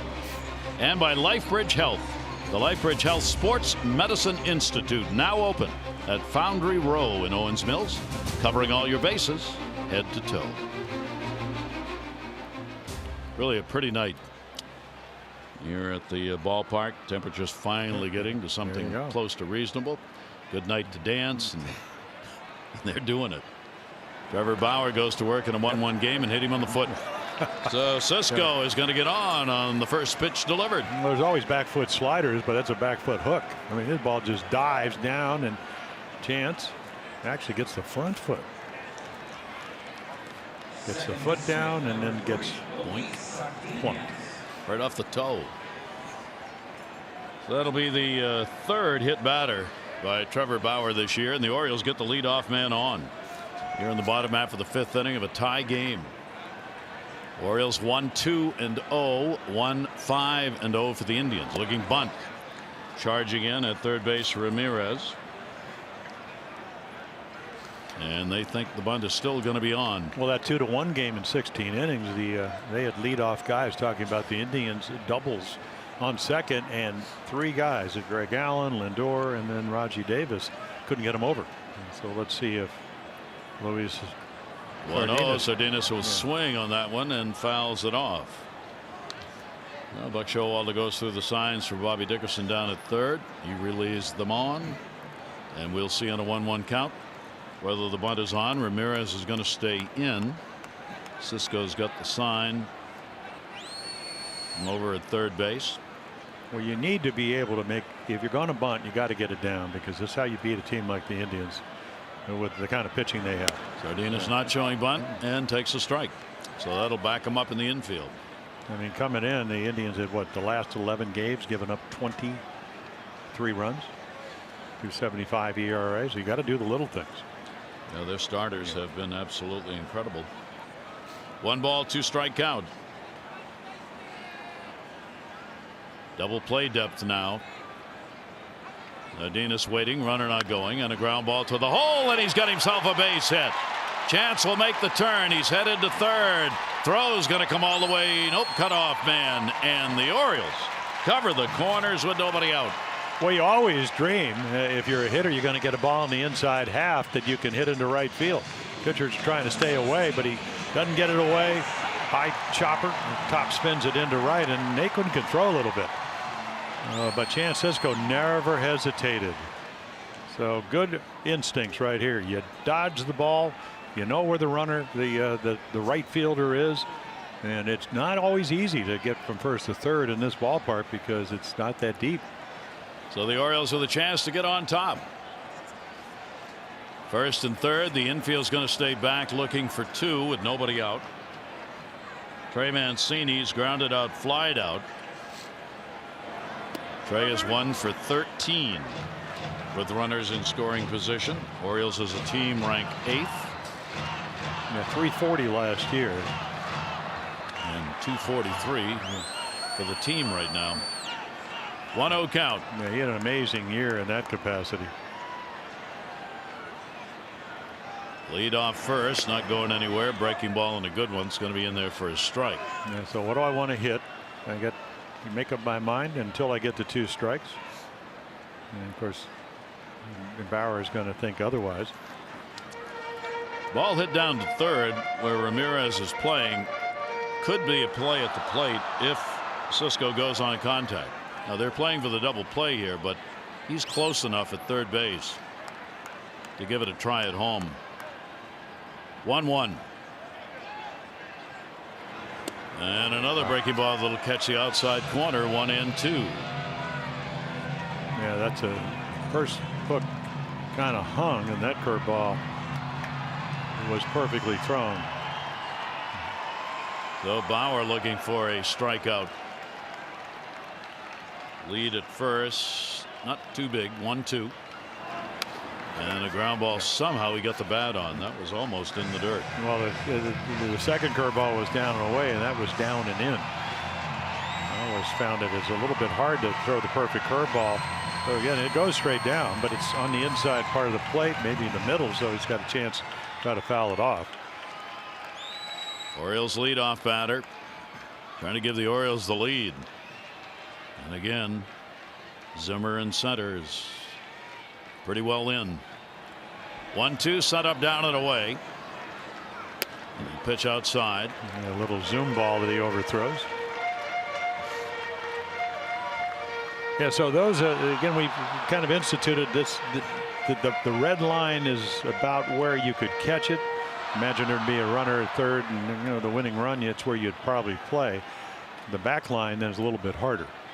Zimmer throws well. We saw Naquin throws pretty well. Brantley's got a pretty good arm. 2-2, runners off first and third. Nobody out here. That one's going to get him in. That'll go to the gap left center field. They'll chase it down all the way to the wall. Cisco scores. Sardinas coming to the plate. Here's the throw, and he scores.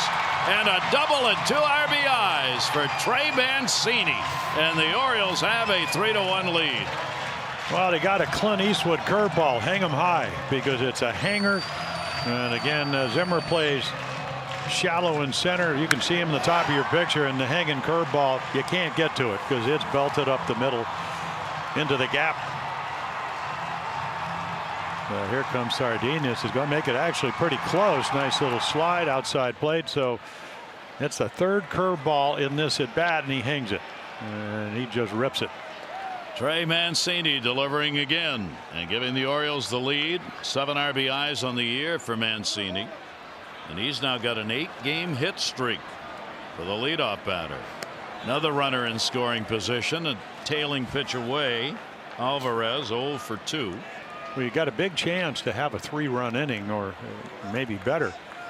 Nobody out. You know, the shift's on.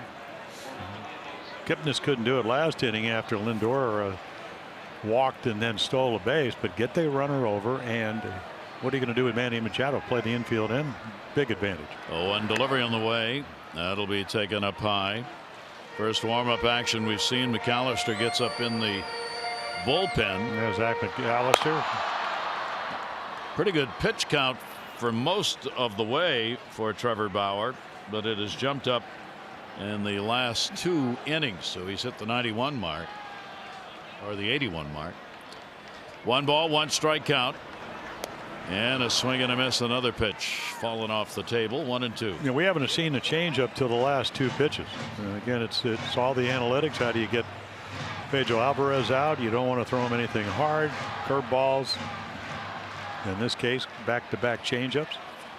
Pitching coach Carl Willis looking on. Orioles now with 4 hits in the ball game and making good use of them. This inning started with a hit batter, Cisco, in the first pitch. That'll be fouled off. Came inside. Nice play by Machado in the on-deck circle. Orioles fans, when the O's score 5 runs or more, get 50% off regular menu price online orders at papajohns.com with promo code Orioles5. Better ingredients, better pizza, Papa John's. 1-2 on Álvarez. They're holding Mancini. KIPNIS way out in the shift. LINDOR, shortstop, closer to the bag. Backs off now. 1-2 delivery and a swing and a miss. Another one breaking down and away. Yeah, that's the changeup. So we've seen the running fastball in 94 to 95, and out of nowhere, 3 changeups in this sequence. You know, 3 curveballs to Mancini, hung the 3rd one. This one is perfectly located down and away, and you can see great angle of seeing what the changeup does. He got Pedro out on his front foot. They're going to walk Manny. Talk about respect here. The intentional pass surrendered. 3rd walk overall. Machado goes down to first base. Mancini on its 2nd, 1 away, sets up a potential double play. And Adam Jones 0 for 2 is flied out and grounded out. Yeah, the scoreboard tells Terry Francona and how hot Manny Machado's been. I got to do this. Doesn't always work in your favor, but it's the logical thing to do, and hope that Bauer makes a good pitch. 2nd intentional pass Manny has picked up this year. 1st and 2nd, 1 out. Bauer's delivery down low for a ball. For Dylan Bundy, he's watching all this, thinking heavens to Murgatroyd. It's raining runs. What's more runs than he's gotten in any of the 4 That's right. starts. He's got 3. 1-0 count. I don't know. It's misting runs. Misting. Okay. He'd like it to rain runs, and maybe the walk to Machado will cause that. 1-0 the count. Adam on a check swing. Did he go? Yep. At Hickox. Yeah, 1 ball, 1 strike count. Yeah, perfect curveball. Adam, lifetime a .287 hitter against these Cleveland Indians. What he wants right now is to get a base hit, bring another run in here with the Orioles up by 2 and a 1-ball 1-strike count. Trevor Bauer having to work hard here in the 5th inning. 1-1 delivery on the way. That'll be down low and blocked. So Adam working the count to his favor. 2 balls and 1 strike.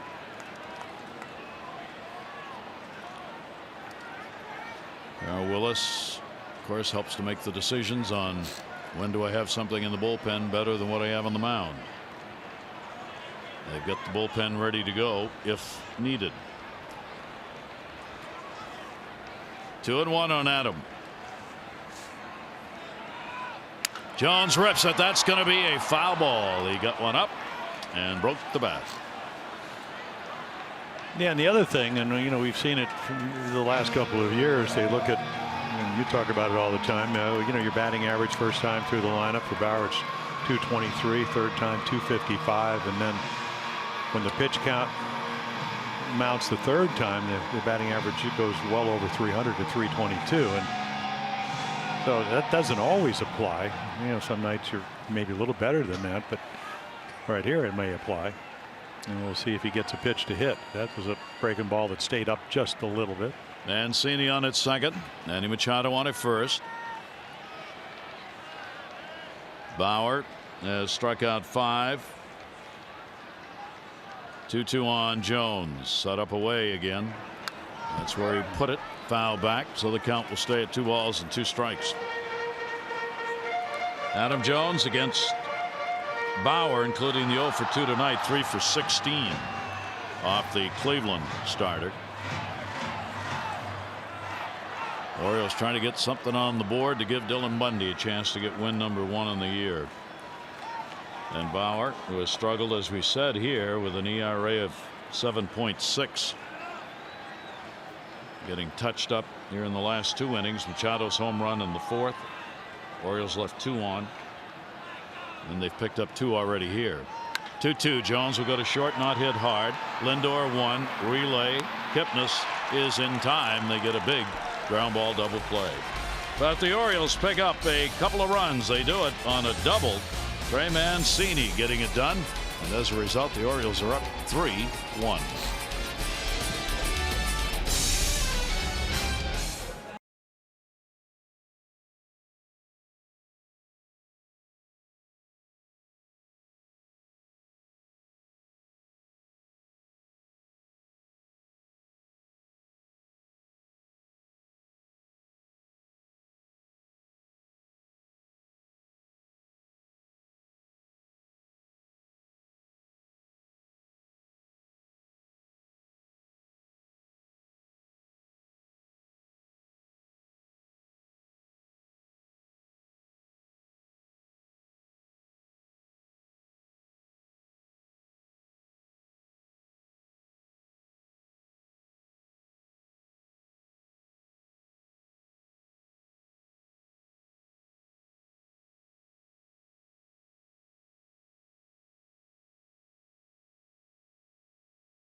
Humanities teacher at City Springs Elementary, nominated Teacher of the Year 3 times, recognized on the Ellen Show as an inspiring educator. And on behalf of the Wyatt O'Rourke, the Orioles Charitable Foundation is going to donate $2,500 to Gliston, Maryland, leading national organization championing LGBTQ issues in K through 12. And the pitch taken for a strike on the inside corner. So congratulations. And if you'd like to donate to our Birdland Hero nonprofit, Orioles.com/heroes. And Wyatt, congratulations. 0-1 delivery with a full shift on is taken for a strike. Orioles up now 3-1, 6th inning. Encarnacion has been hit by a pitch. He has grounded out. Bundy has been dominating and dominates right here with strikeout number 7. Yeah, Encarnacion, Edwin doesn't think that ball's high enough. It's a slider. Gives up on it. Yep. I don't even have to tell you what he thought of it. Watch this. Let's see. Hands go up. Oh, hang with him. 1 down. Bundy has given up the run on a hit batter with the bases loaded. That's the run that came in the first inning, and since then there have been only 3 hits. No more than 1 per inning. He's up to the 100 pitch count. He has thrown once in the previous starts. 100 pitches, just over it. Well, how do they not have an error on the board? They didn't charge an error on that. Yeah, well, they should have. Yeah, Cisco missed a Richard Blyer, because the pitch count's getting close. Well, it's actually 101 now. And that's his high this year. But just getting out of the first inning took a great number of pitches after the drop pop fly, and you know, after he hit Encarnacion, he got Alonso out and then struck out Perez. So he could have got it could have been a big inning, and he stayed out of harm's way. 1-1, and again the off-speed pitch has him out in front. 1 and 2. Waving at that one. Alonso's flied out, and he has grounded out. Bundy now with some runs to work with, 3-1. Even though the Orioles have been out hit 5-4 in the ball game. Breeze has died down. Calm here at the ballpark right now. Pop back out of play. Good crowd on hand for this Friday night game, and seeing a good one. Hope you get out and see the Orioles. This is their longest homestand of the year, 10 games. Tomorrow, 4 o'clock. 4 o'clock for the start. We'll be on the air at 3:30. Those extra, and 4 o'clock for the ball game. Chris Tillman be looking for the first win of the year. Breaking ball inside. And the count goes to 2-2.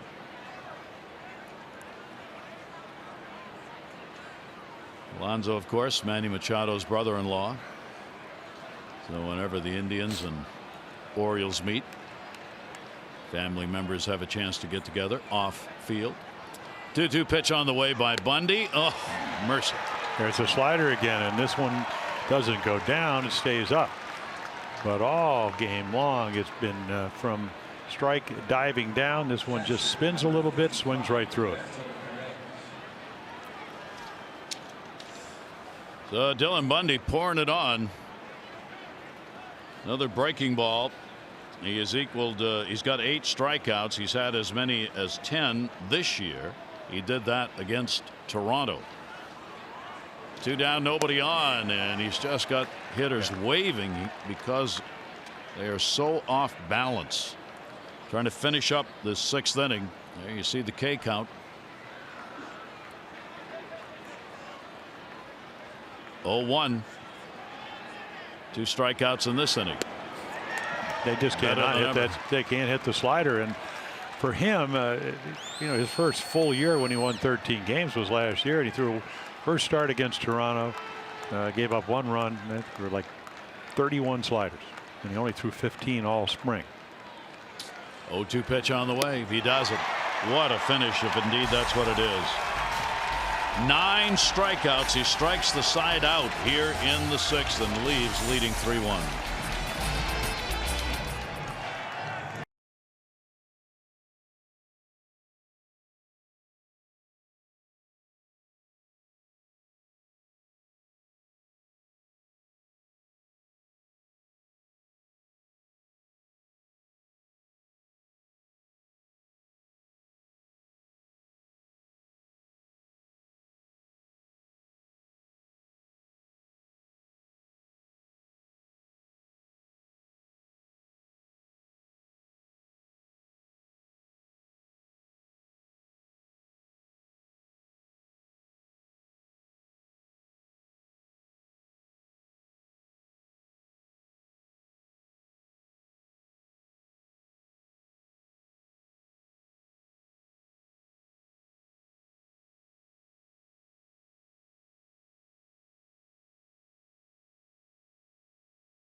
the Indians. A pop fly that's not scored an error, but he just couldn't see it.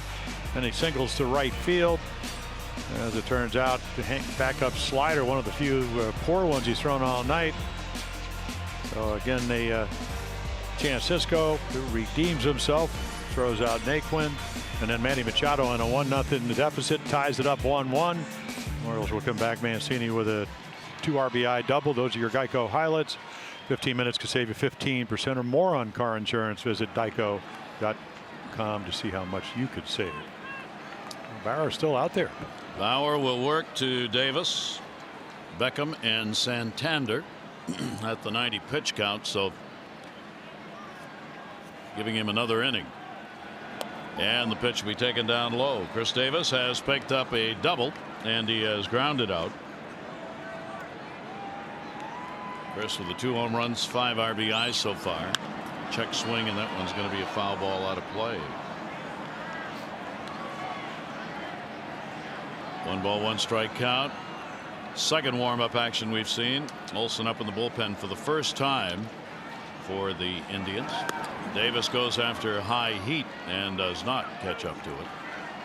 Yeah, very athletic, and I was almost wondering, I mean, you can see the hole that he's dug out, and it's a big one. Yeah, it is. I was watching Sandy Koufax, one of the few guys that I ever saw that actually put the spike on the edge of the rubber, not on the side. Davis will take it, and he was worried about that one. Yeah. Well, that's similar to the curveball he hit for the double over Zimmer's head. And Zimmer playing a little deeper in center field with the big boys up. Dillon watching. 2 ball, 2 strike delivery on the way, and an off-speed breaking ball may be able to beat this out. No play. Infield hit for Chris. 2 hits in the ball game, 2 for 3.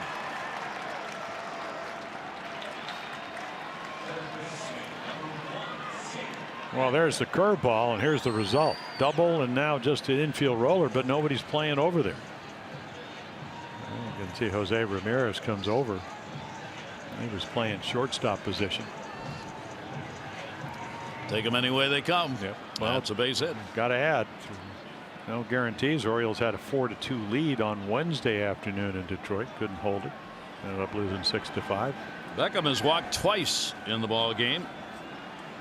The only 2 unintentional walks surrendered by Bauer, and the pitch will be taken up high for a ball. Tim came in having only 3 at bats against Bauer, 1 for 3, so it wasn't some big average, but he has worked very carefully and worked around him, and Santander waits on deck. Again, the Orioles getting a leadoff man on as they did in the last inning.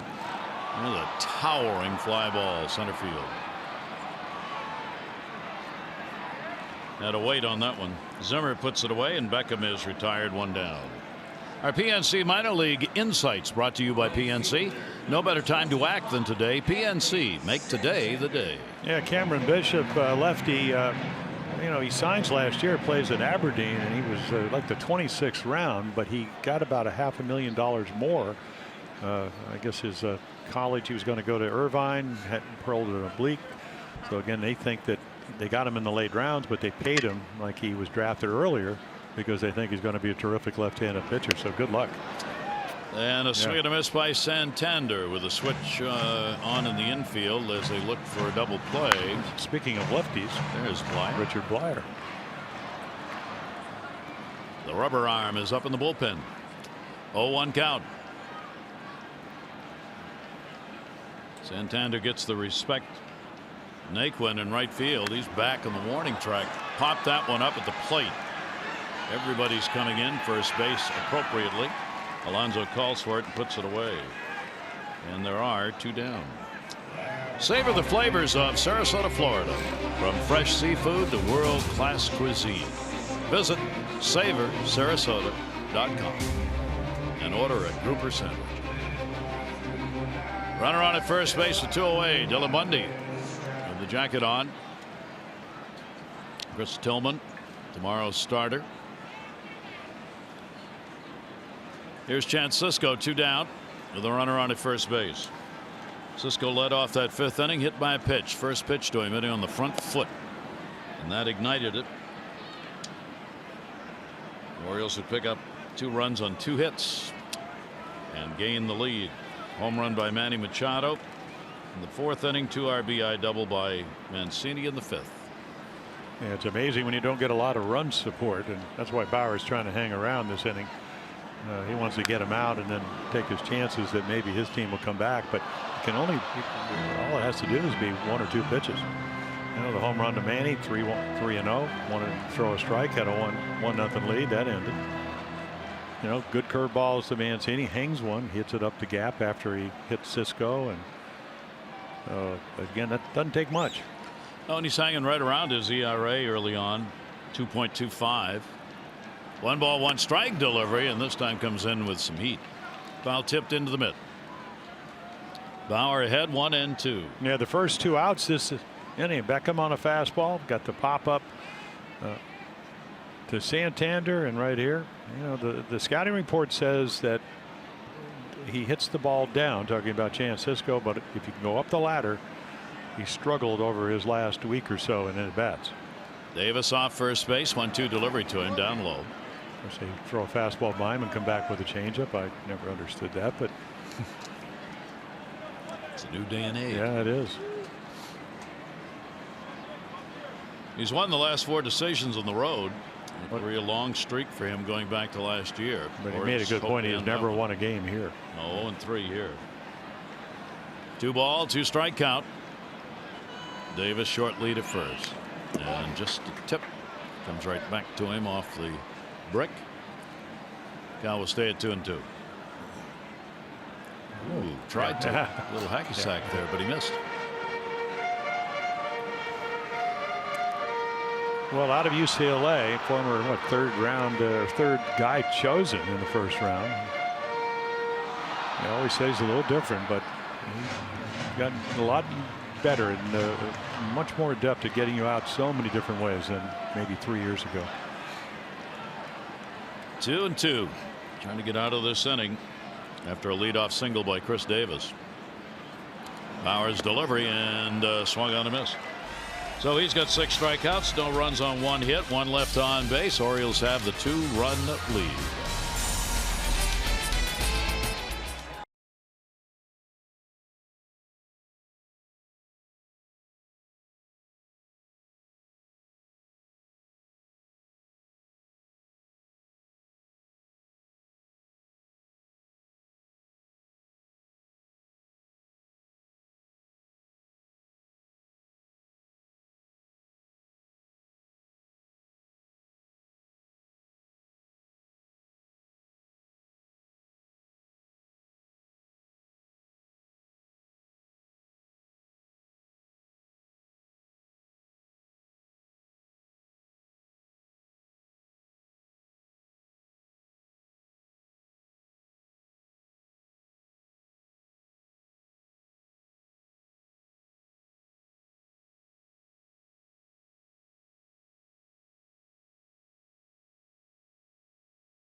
They're all pretty much the same. The other team doesn't get a whole lot of runs, a lot of strikeouts on breaking balls.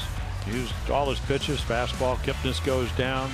Made a lot of big pitches. Got out of a 1st inning jam after a drop pop-up.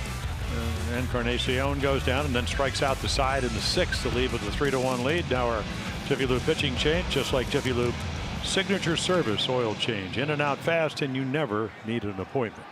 So Richard Blyer comes on, and one of those reverse split guys where he actually gets righties out better than lefties. Done a great job for the Orioles, and as you mentioned, Gary, I mean, he can pitch multiple innings. He can pitch on successive days, and he's a guy that in the Orioles' 5 wins has been a big part of them. He leads all left-handed relievers in innings pitched, 12 2/3. So the Orioles with a 3-1 lead go to the bullpen.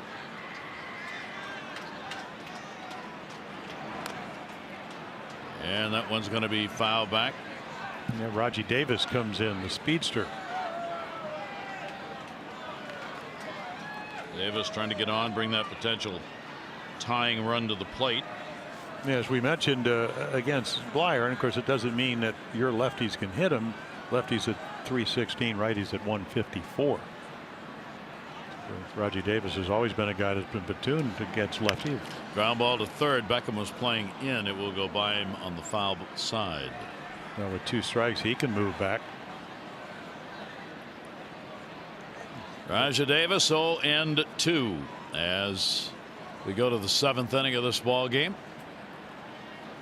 Orioles 3 runs, 5 hits. The Indians a run on 5 hits. As Dylan Bundy was outstanding, looking for his first win of the year. And this time leaves with a chance to get it. 0-2 count.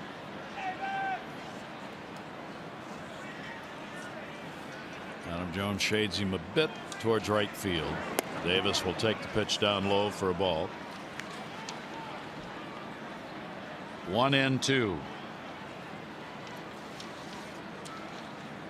Yeah, those are the pinch hitting numbers.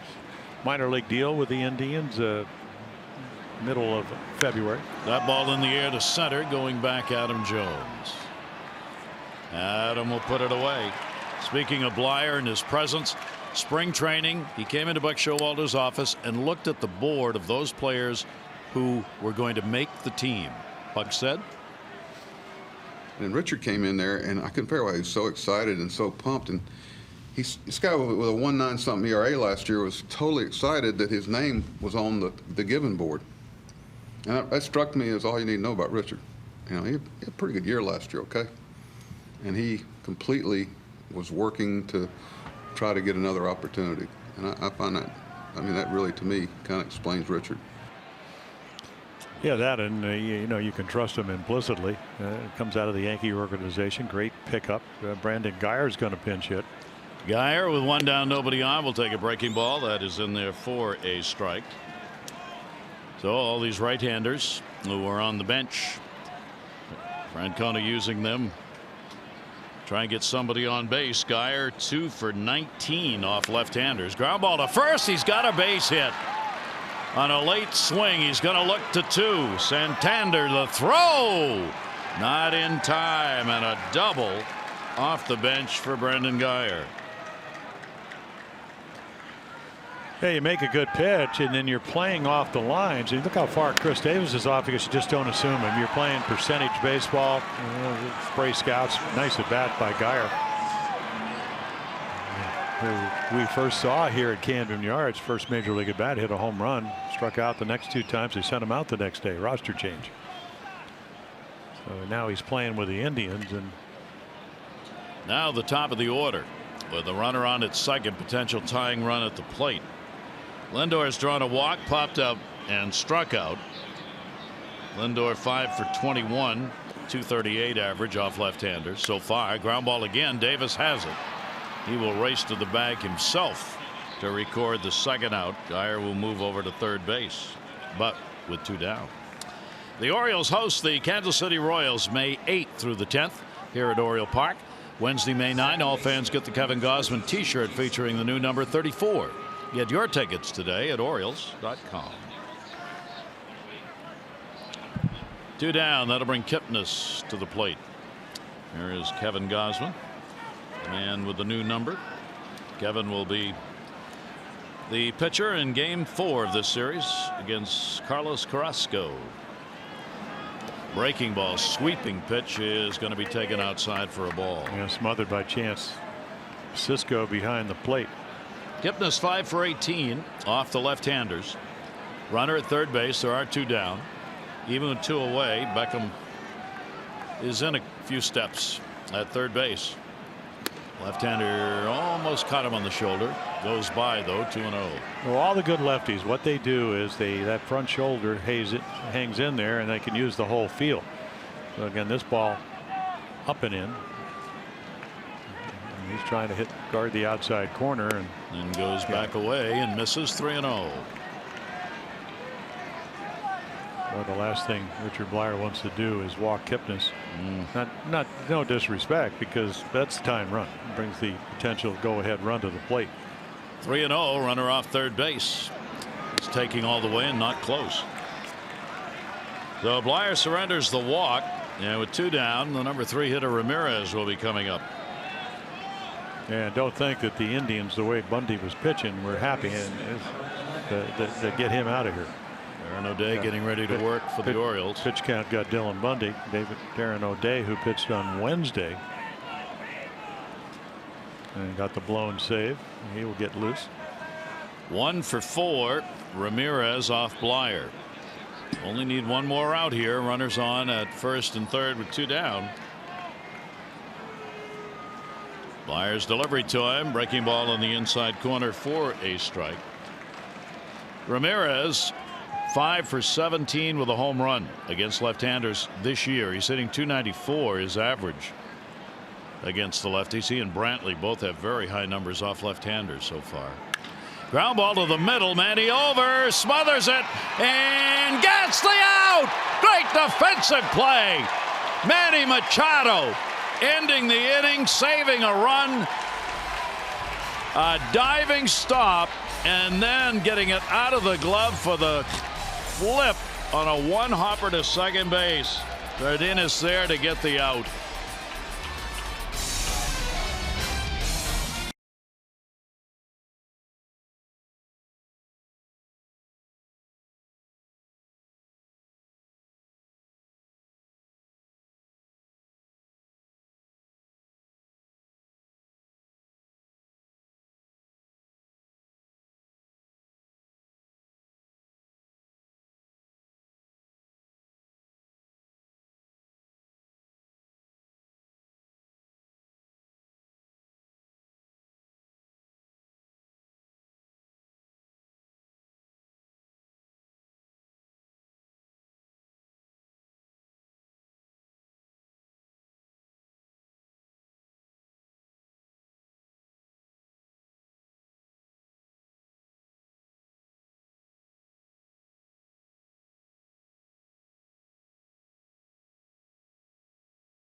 By T-Mobile. Well, 1 for 11 with runners in scoring position after hitting .340, and as we mentioned, it only takes 1 or 2 pitches, hanging curveball. Sardinas all the way from first base for the third run. They score 2 runs, take a 3-1 lead. And the Orioles up, 7th inning stretch time here at the ballpark. Gary Thorne, Jim Palmer, and for the Orioles, Dylan Bundy is proving to be exactly what the Orioles hoped he would be. I mean, steady, consistent performances, Jim, each time out. Yeah, 5 appearances, never given up more than 2 earned runs. They didn't get him a lot of runs. They've gotten him 3 runs, which is more than they've gotten him on any of the games, but gives you a chance to win every time. And he does it a little different. You know, for a young pitcher at 25, that first inning, drop pop-up, and not playing the game, and after not playing well defensively yesterday, gives up the 1 run on a backup slider that hits Encarnacion and then settles down. But how about the play that Manny I mean, those are game-saving plays. Yeah, it was. And people before the game, Rick Manning next door says, "Can he play shortstop?" Well, I think he just found out. I mean, that's about as good a play you can make. I was listening to the Detroit game on radio, listening to the Detroit announcers for part of it, and they were talking about that great play Manny made on the throw from shallow left field. We've seen that a couple of times. And they were saying what we have all said is that the plays he makes there, they said on that long throw, they didn't think there was any other shortstop that they know of who could have made that play from shallow left field with the arm he's got. And then he does this going the other way. Well, yeah, and the other side of that coin, though, is he was so good at third base. Yep. So can Beckham play third? And I think that's a work in progress. Had a tough game yesterday, but comes out and works. So again, I think Manny, I don't know if he'll be back next year. I think everybody here would like that to have happen. But I think what's going on is that he wants to show everybody that he can play more than third base, but he plays third base at such a high level. I don't like taking Brooks Robinson and moving him to shortstop after he won 16 Gold Gloves because he's that good, but he can play shortstop. We just saw that. Yeah, we get asked everywhere we go by other ball clubs and fans about Manny coming back to Baltimore, and there seems to be an assumption that he won't be here. I mean, the likelihood is he won't, but I'm not sure about that. I think how this season goes is going to have a large part in determining whether or not Manny's back in Baltimore. Well, he's off to a great start, and the attitude has been, not that it's ever been horrible. It's just that he's on a mission to show baseball that he's one of the best players in the game, and so far he's been able to do that. Sure I don't think that's a shock because he's a little roller. Cardenas. How about Trevor Bauer? Just tagged out Bauer over to get it. Trevor Bauer said, "I'm just going to hang around and long enough till you get me some runs because I don't want to be down 3-1." And you can see pitch count at 107, which nowadays I guess is a lot, but highly conditioned guy, young guy at 27. So he gets the out. Raja Davis, who came on to pinch hit, stays in center field for Zimmer. Brandon Geyer goes into right field, and Trey Mancini. Offensive charge in this ball game along with Manny Machado. Foul that one away. Big 2 RBI double that came in the 5th inning. Put the Orioles up 3-1. Bauer has walked 3, struck out 6. Both teams have struggled to get runs. Great job by Bundy, has held Cleveland down. Now the Orioles looking to add to their lead. 109 pitches thrown by Bauer. McAllister in the bullpen was up the last inning and is just staying warm out there. 1-1 delivery on the way. Breaking ball, and that will be outside. So Bauer, 2 ball, 1 strike count. Mancini will be followed by Alvarez. TREY now with an 8-game hit streak. Ooh, fouls that one back, almost picked off Alvarez in the on-deck circle. We have seemingly over the last year and this year seen more foul balls go towards the on-deck circle than I can ever remember. It used to be that was a very safe place to be. Well, that is one of, yes, and you try to, I think maybe more behind the hitter, but they wouldn't like that. The guy pitching wouldn't like that because he'd be timing his stuff and then he'd get thrown at. But TREY waits about as long as anybody here. That's why he hit the ball the other way so well. 2-2 delivery is popped up to center. Second baseman back KIPNIS wants it. He'll get called off. And Davis will make the catch. And there are 2 down here in the bottom of the 7th inning. Hey, let's take a look at the upcoming schedule brought to you by the Lifebridge Health Sports Medicine Institute. Now open at Foundry Row in Owens Mills, covering all your bases head to toe. Twilight game tomorrow, and then on Sunday the 1 o'clock game, and the night game with the Indians. 4-game set here against Cleveland. The Orioles try and use this long homestand to get the offense and the numbers turned around. Alvarez taking the off-speed delivery, 0 for 3, 2 strikeouts, and he has grounded out. Full shift on. 2 down, nobody on. And Bauer misses way up and away. Yeah, a lot of managers would not allow this. There's no criticism of Terry Francona because I'm sure Trevor Bauer says, I feel good. It's not, they had a couple 32-degree days early, so it's pretty pleasant compared to that kind of weather. Foul right straight but back. every other, when you look at Cleveland, and they're the favorites for the American League Central, won 102 games last year. A lot of people are already saying, okay, Dodgers last year, I think their starters averaged 86 pitches. I don't think there's anything wrong with this, but that's hit hard, but right into the shift. KIPNIS will make the throw over to get the out, and the Orioles are retired in order. 7 complete. Orioles on top 3-1.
Upset in the NCAA tournament represented here, and their coach Ryan Odom throwing out the first pitch to the applause of his club. He was worried he wouldn't get it up to the plate. He didn't want his players to see that. He talked about being here at the ballpark and following the Orioles. They're the home team, and you know, absolutely watching Cal Ripken and you know, all of the great players that have come through here, and coaches and managers, and it's just a special place. Great to have Ryan and the team on hand, and members of the families and fans also came. yeah, Miguel Castro, he's going to recruit him for a small forward. That's right. 6'6". He'd fit right in. Well, he said, yeah, they got a couple of good new recruits, and of course, playing that well in the postseason. That they lost hurt 3 of their 3 seniors, right? Yeah. Blyer staying on to work to Brantley, and the ball hit in the air to left field. Mancini's right there, and he's got it for the out. So Brantley retired, leading the 8th inning off 1 down. And a reminder that last Sunday the Orioles honored Jackie Robinson, each player and coach wearing number 42. You can go to Orioles.com/auctions to bid on these autographed and authenticated game-worn jerseys and hats. All proceeds benefit Orioles Charitable Foundation and the Jackie Robinson Foundation. The bidding closes Saturday, April 21 at 10 tomorrow. That ball towards the first baseman, Davis, the only one over there. Chris with a shift on, able to haul it in on a little looping line drive. Encarnacion retired. Yeah, I think he might have been off the end of the bat, but you can see you're right about the lone Oriole over on that side of the infield. They put the shift on, and just in case he knocks it down, Blyer heads up play, just going over to cover. Didn't need to. Nice approach by Encarnacion, but doesn't have anything to show for it. Didn't have enough of the bat on that one to get it over his head. And that one's going to be fouled off. 2 down, nobody on. Yonder Alonso at the plate. Alonso's taking an 0 for here in the ball game. The strikeout, a ground ball out, the fly ball out. Blyer working his 2nd inning with all these left-handers in the lineup. Showalter leaving him in there to face him. Over the top, in the air, Mancini coming over. TREY in foul territory, sliding, not quite. Oh, you is hope he he all didn't get right? it. He hit his knee, sliding into the padding down that line. No, this is not good. Right there. I think it's the lower knee. Yep. Yeah, because the upper one hits the padding, and look at the right knee underneath where it's not padded. Just the lower part where the padding ends, and it went right underneath it. Now you think it's, you know, he knows it's padded, so this is a safe way. Try to catch it. Great effort. Bang.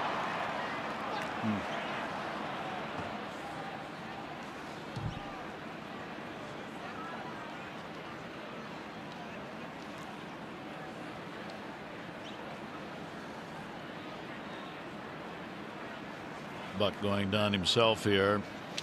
Well, you know he wants to stay in, but you got a 3-1 lead, and usually they try to ice these things right away because that hit the brick. That used to be a brick wall. They put the padding, probably I think the second year here at Camden Yards. No, there's no give. You couldn't do that if you tried. No. Well, that's a freak injury. Yeah. He's running it off. Jogging a little, side saddling a little.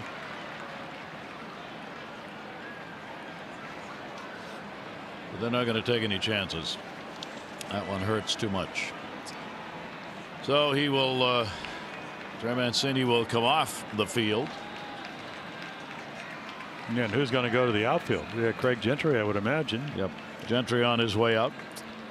Buck Showalter talking about the opening of this 10-game homestand with the team coming in, 6-game losing streak, and how he felt about that. Here's what he said before the game. It's not pleasant to go through, and you hate to see people you care a lot about, and whether it be the fans or the players or anybody, go through it. You know, so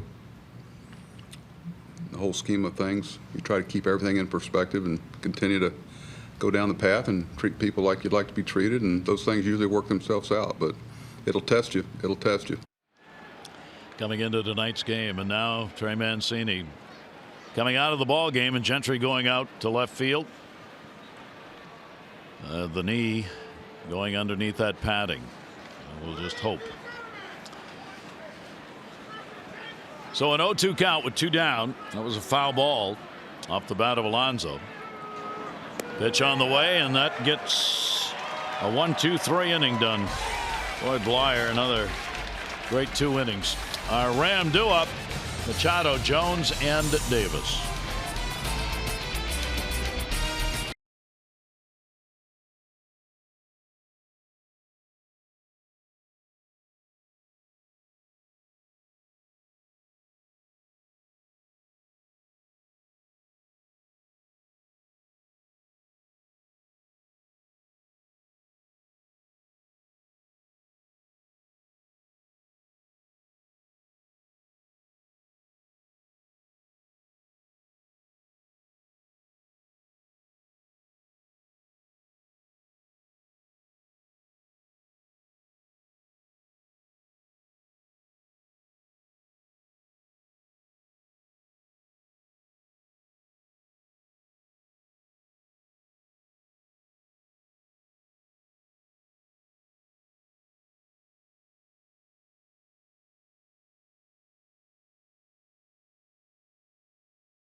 But gets out pitched by Bundy. A couple of mistakes. Home run by Manny Machado. Hanging curveball to Mancini. They'll throw 116 pitches. Zach McAllister comes in, hard throwing right-hander. You know, fastball, you know, average fastball 94 to 95, and then a big curveball, 2-seamer, 4-seamer. So as he always has, he usually pitches pretty well for him. And again, this bullpen very good. The one thing they are going to miss, Brian Shaw, you know, who did a great job for him, left as a free agent, but still a very formidable pitching staff. So here comes Manny, and here comes our Ford drive of the game. Well, 1-0 lead, and again the run early on for Cleveland. This will tie it up. 3-0 pitch, gets the green light, and Bauer goes. It's not funny. It's just that you know, 3-0. Think he may be swinging. You throw one down the middle, and that's 3 home runs in the last 2 games. And our Ford drive of the game. Hurry to your local Ford dealers for great savings on cars, trucks, and SUVs. Bottom half of the 8th inning. Manny will take the pitch for his strike. McAllister, Manny with the home run, is hit, then intentionally walked in the 5th inning. So 1 for 2 officially, an 8-game hit streak for Manny, and that one's going to be down low. McAllister was 4th in innings pitched out of the bullpen for the Indians last year. 30-year-old out of Peoria, Illinois, picked up from the Yankees back in 2010. Zach Britton on the right, continuing to throw off the half mound today. Foul back, all going well for him. Exceedingly well. End of May, 1st of June, maybe. Well, he's LJ because of the 60-day disabled list. Cannot come off, I think, till like the 28th of May. Appears that he will be ready before that. But Showalter said it'll be right there around that 60-day mark or a day after. They already have it penciled in. Nasty pitch came down and in. He got it off the fists. Keep the at-bat alive, and a 1-ball, 2-strike count. Yeah, when he came up with the Indians, he was a starting pitcher. That's the 2-seamer. Look at that movement. That ball moved about 6-8 inches. You think it's going to be on the plate, and then all of a sudden it's in on your fist. McAllister, the 1-ball, 2-strike count. Jones and then Davis. Orioles maybe 3 outs away from getting out of the 6-game losing streak. 1-2 delivery down to first and foul. Just chopped at that one. He let it ride in a long way, but couldn't get the bat out in front of it. Yeah, the other thing about it, nobody's throwing in the Oriole bullpen as of yet. O'Day had been up. But Byers rocked through a couple of innings nicely.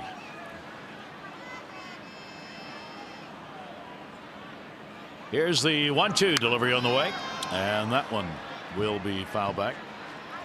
McAllister, a tall glass of water out there. He's 6'6", 240 pounds.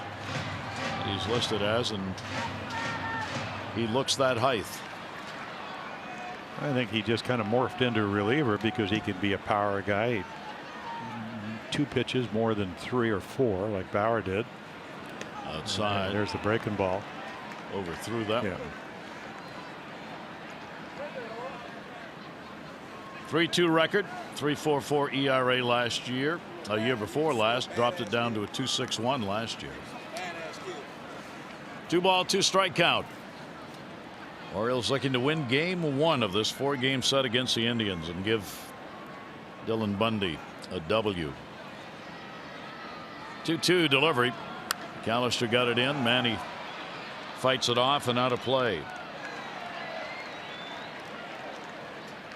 Manny's fouled off 5 already in this at bat. And the other thing about Zach McAllister, he can give you multiple innings like we're seeing Richard Blyer do. So he adds length to your bullpen. Here's the 2-2 again, and Manny works him full. 3-ball, 2-strike count.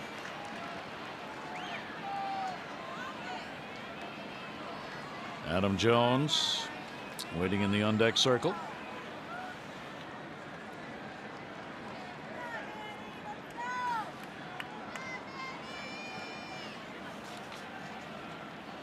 Three-two delivery, and Manny to right, and it'll stay up long enough for Gaia to put away. One down here in the 8th inning.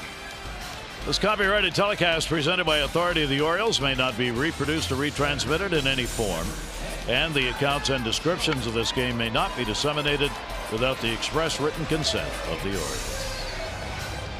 Young fans on the big screens. They got to have a better. Yeah, they got to have a better time. Not having too much fun, are they? So McAllister gets the first out, and a tough one. Here's Adam Jones. Adam with an 0 for 3 in the ball game. McAllister has been touched up pretty good by the Orioles over the years. 1 win, 2 losses against the O's. Pitch will be taken for a strike. He's got a 5.33 ERA lifetime against O's hitters, which is high for him. I think some of that came early on when he started. 0-1 count. To the backstop it goes. Good save made by the home plate umpire, Gabe Morales. Darren's been ready to go here for over an inning. Blyer on the left, Cashner on the right. Flyers worked 2 solid innings, giving up only 1 hit. Retired the side in order in that 8th inning. And that slider is going to miss outside. So falls behind here, 2-1 on Adam. Bottom part of the order will be due up in the 9th inning for the Indians. But it's a changed bottom of the order with Davis and Geyer having pinch hit. Stayed in the game. Came back inside on him that time, 2-2. Yeah, the movement's incredible. With a 2-seam fastball. The Orioles used to have a guy, Arnie Thorsland, and Cal Ripken Sr. caught him. He said the ball would actually literally, he was a right-handed pitcher, end up behind the right-handed hitter. That's how much it moved. 2-2 delivery on the way. Yeah, I mean, if you're going to swing at that ball, you think it's going to be a strike, and with 2 strikes, you have to protect the inside corner. You're either going to break your bat or hit it foul. You don't have a choice. The movement. So good velocity, good movement for Zach McAllister. Orioles would love to add a run or 2 here. 2-ball, 2-strike count. And again, trying to work inside outside, but those pitches away are really way outside.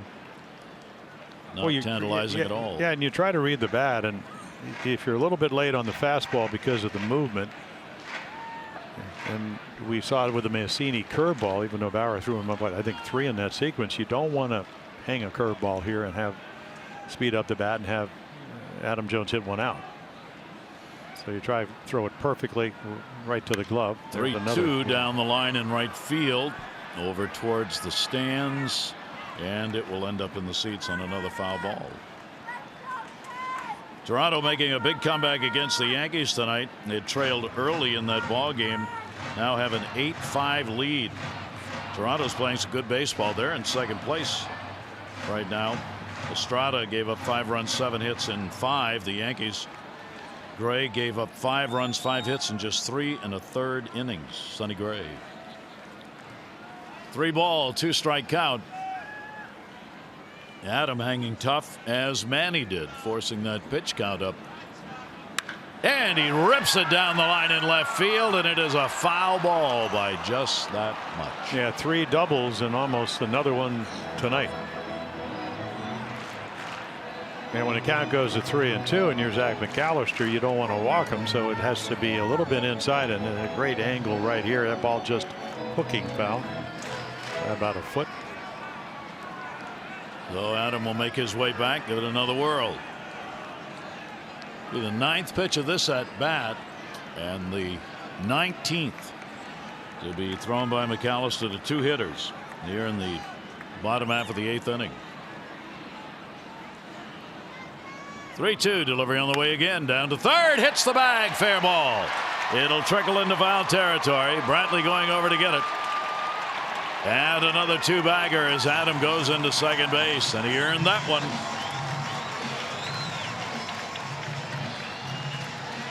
Well, couldn't command the breaking ball, so a lot of fastballs. There's that 2-seamer. Hits it out in front, the only way you can get to it. I mean, see how quick that bat is? Right off the corner of the bag, and a lot of times that ball will not go into the corner. 104, 105 miles per hour, right off the bag into the corner where Brantley will run it down. So the Orioles get a chance with a runner on at second base. And Chris Davis coming up. This is where Chris has a very positive number. He has gone 4 for 11 with runners in scoring position. 1 down. Davis will foul that one back. He'd like to have that one back again. A pretty good cut on one he'd lined up.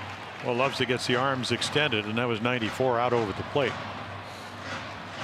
Yeah, Scott Coolbaugh, the Oriole hitting instructor, said because of the elbow injury in spring training, didn't get the at-bats, working hard to try to because the swing hasn't been where he wants until the last couple of days. You know, pitches that he usually hits, swinging right through. 0-1 delivery on the way, Yeah, and he'll come inside. I don't mean up and in at 95 or 96, because that's tough to get to, but out over the plate. Those are the numbers you looked at, Gary, right there. 364 runners in scoring position. Chris has had a single, double. He has not had a 3-hit ball game yet this year. Chance to do that right here and pick up an RBI. Shift is on against him, and a 1-1 count. Allister's delivery to him, and that one foul back. Another one with a pretty good rip.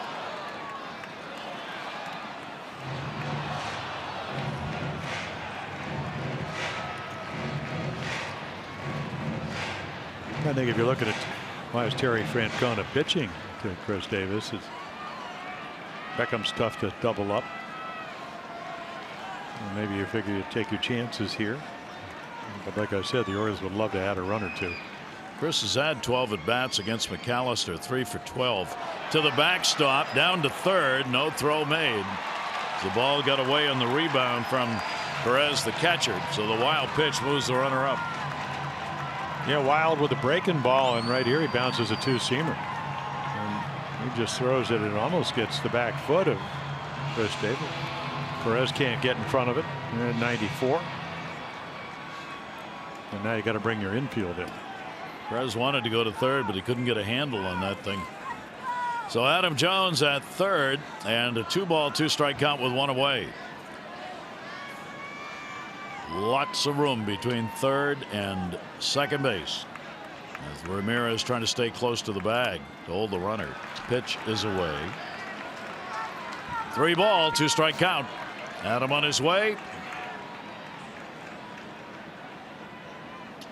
He grabs the back calf, left leg. Trey Mancini, of course, out of there, sliding knee first into the wall. Here's the 3-2 delivery. Popped him up. No play. Boy, these at-bats for the Orioles here against McAllister have been tough. He's thrown, what, 25 pitches and has faced only 3 batters and has recorded only 1 out. Well, I think what they did early on, you can't do it here at 3-2, but they just eliminated the breaking ball because he hasn't thrown one of those for a strike. Now here, I mean, all bets are off. He could throw any of his pitches. You know what Chris Davis is trying to do? Get a ball in the air. Yeah, he thinks he's getting good pitches to hit, but about a week ago he'd swing right through him. So the swing definitely, it's got a little shorter. They're trying to get more direct to the ball. But I wouldn't be surprised with Beckham on deck that you maybe don't throw a 3-2 breaking ball here and try to strike him out. 3-2 count. Jones off third base. Infield in. Hacked at that one. Shallow right. Jones will tag, but he's not going to come. So they get the out on the pop out to shallow right field, and the runner remains at third base. With every out-of-market regular season game live at home, in the office, or on the go, you can do it with MLB TV. Your subscription includes MLB At Bat Premium, allowing you to watch live baseball on your favorite supported devices. Blackout and other restrictions apply. Visit MLB.tv for details, as they are doing right now. So 2 down. Jones remains on at third base, and Tim Beckham. Orioles 1 for 5 with runners in scoring position. Set up away. Beckham will pop that one up. KIPNIS back again and puts it away. So McAllister works his way out of it. The Orioles trying to work their way out of it. They are 3 outs away from a W.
things for Boston. It was 1912. The first game was played at Fenway, and in 1939 on this date, Ted Williams made his major league debut as he went 1 for 4. And in 1944 in this date, during a World War II mission, Elmer Gideon was killed when his plane was shot down over France. He became the first of 2 major leaguers who would die in World War II. In the career, he played only 5 games at the major league level. Those are the numbers: 3 for 15 with an RBI. One of those who went to war in World War II from baseball. A 3-1 lead for the Orioles, 9th inning. Yeah, Darren O'Day pitched on Wednesday, not effectively. Double to Castellanos, single to Martinez, and then a backup breaking ball that John Hicks, their catcher, backup catcher, hit down the left field line. So again, just didn't have his command. Had gone 6 days between starts, so hopefully he will be a lot sharper tonight, looking for a save. This is a save situation with the Orioles up by 2. And the pitch will be taken for a strike. Yeah, Roberto Perez leading it off. I was going to say, maybe I've gotten one fastball. Dylan Bundy really pitched. And he struck out all 3 times against Dylan. 0-1 count. Bundy with the 9 strikeouts in the ball game. Great work by Richard Blyer. A couple of very strong innings. Close, not quite. Blyer gave up just 1 hit, 1 strikeout, 1 walk. Richard there with O'Day coming on to try and finish it up. Davis, Raja Davis, then Brandon Guyer due up for Cleveland here in the top of the 9th inning. And the pitch will be outside. Darren, last 3 appearances, 3 innings pitched, got up 5 hits and a walk, 4 earned runs. Well, they gave up 2 home runs, 1 to Granderson against Toronto, and then a 3-run home run to Hicks. O'Day with a 2-1 delivery, and that will be in there for a strike. Well, he is the master of throwing the unexpected. You know, could sink it and rise it right there. I think if you're Roberto Perez, you're thinking, I'm finally going to get a fastball, and he doesn't.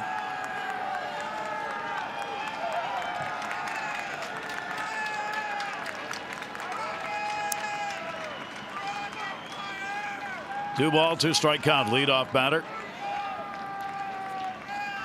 Pitch on the way to him, and he got him, and he knew it. Well, there you got the fastball, Gary, and it froze him. Slider, slider, slider, slider, fastball inside corner. What's this ball run back in? Freezes him. Boy, he got pitched to tonight. And so that's a little 2-seam fastball inside 3rd of the plate. So there's 1 of the 3 needed by the Orioles, and there's no question about that one as he walked away. Yeah, you know what the Indians want to do. It all starts with getting a base runner on. Brings the tying run to the plate. Raja Davis flied out, only at bat he's had, pinch hitting, stayed in the ball game. Pitch taken away for a ball.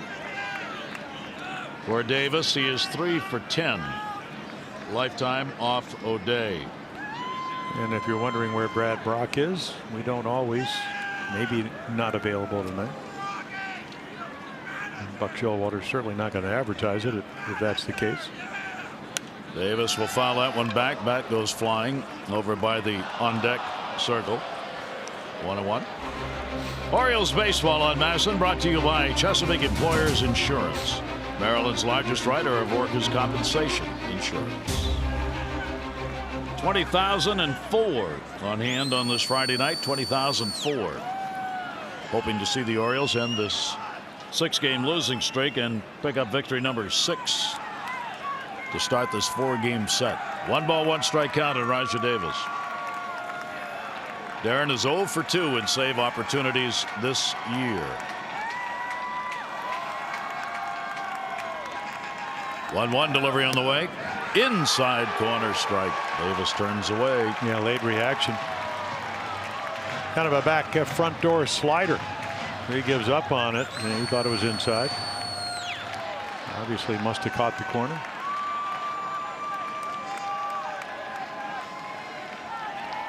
'22nd game. Darren has pitched against the Cleveland Indians. 2-0 record, 1 save.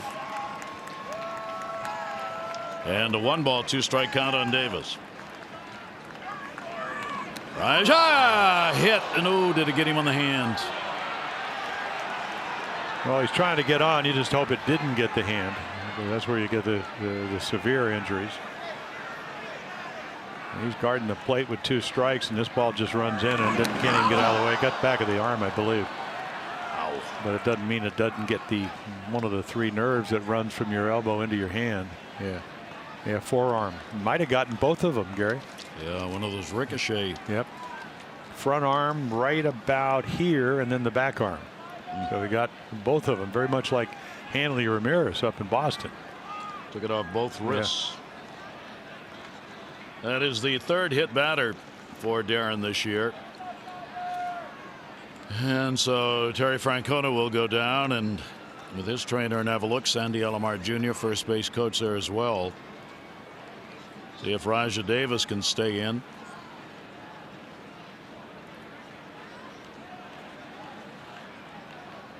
They obviously want his speed on the base paths here, and he'll stay in the ball game. So Davis hit by a pitch, keeps it alive for the Indians. Now they get the potential tying run to the plate, and Brandon Geyer will be coming on to do it. Miller up in the bullpen. Andrew Miller, former Oriole, of course, and their closer. 1 down. Geyer picked up a double when he came on to pinch hit in the 7th inning.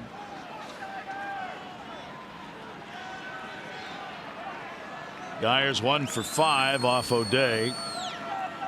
Raja Davis dancing around at first base. O'Day's delivery. Geyer will take it in there for a strike.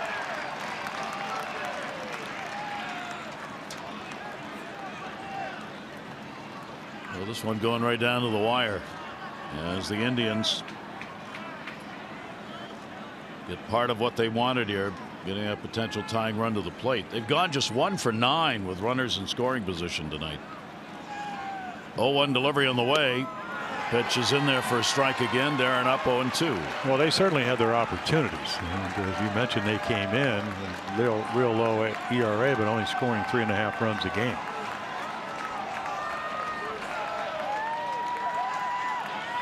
They've played a lot of tight games. They're 3-5 in 1-run ball games, 8 of them. This is a 2-run game, but they've played close ball games. 0-2.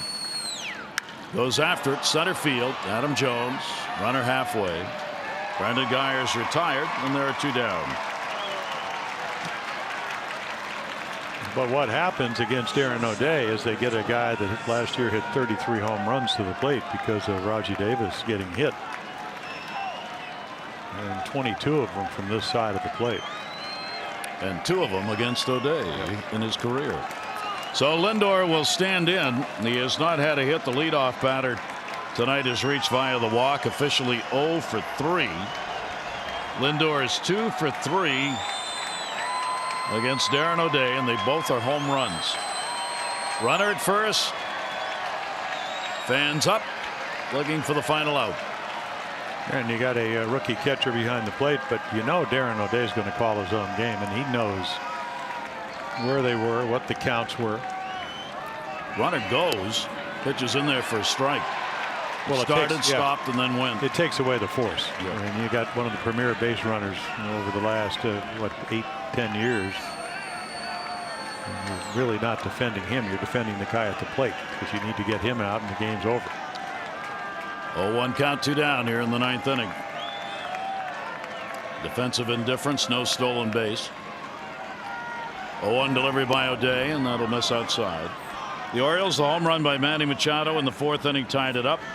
2 RBI double by TREY Mancini in the 5th gave him a lead.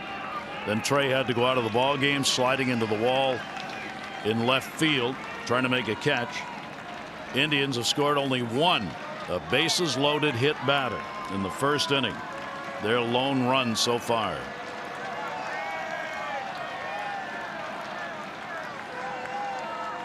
One delivery on the way, and did he fool him on that or what? Yeah, big swing and well-intentioned home run swing. Slider 79 miles per hour. Just couldn't time it. Good swing. He just missed it by a couple of inches.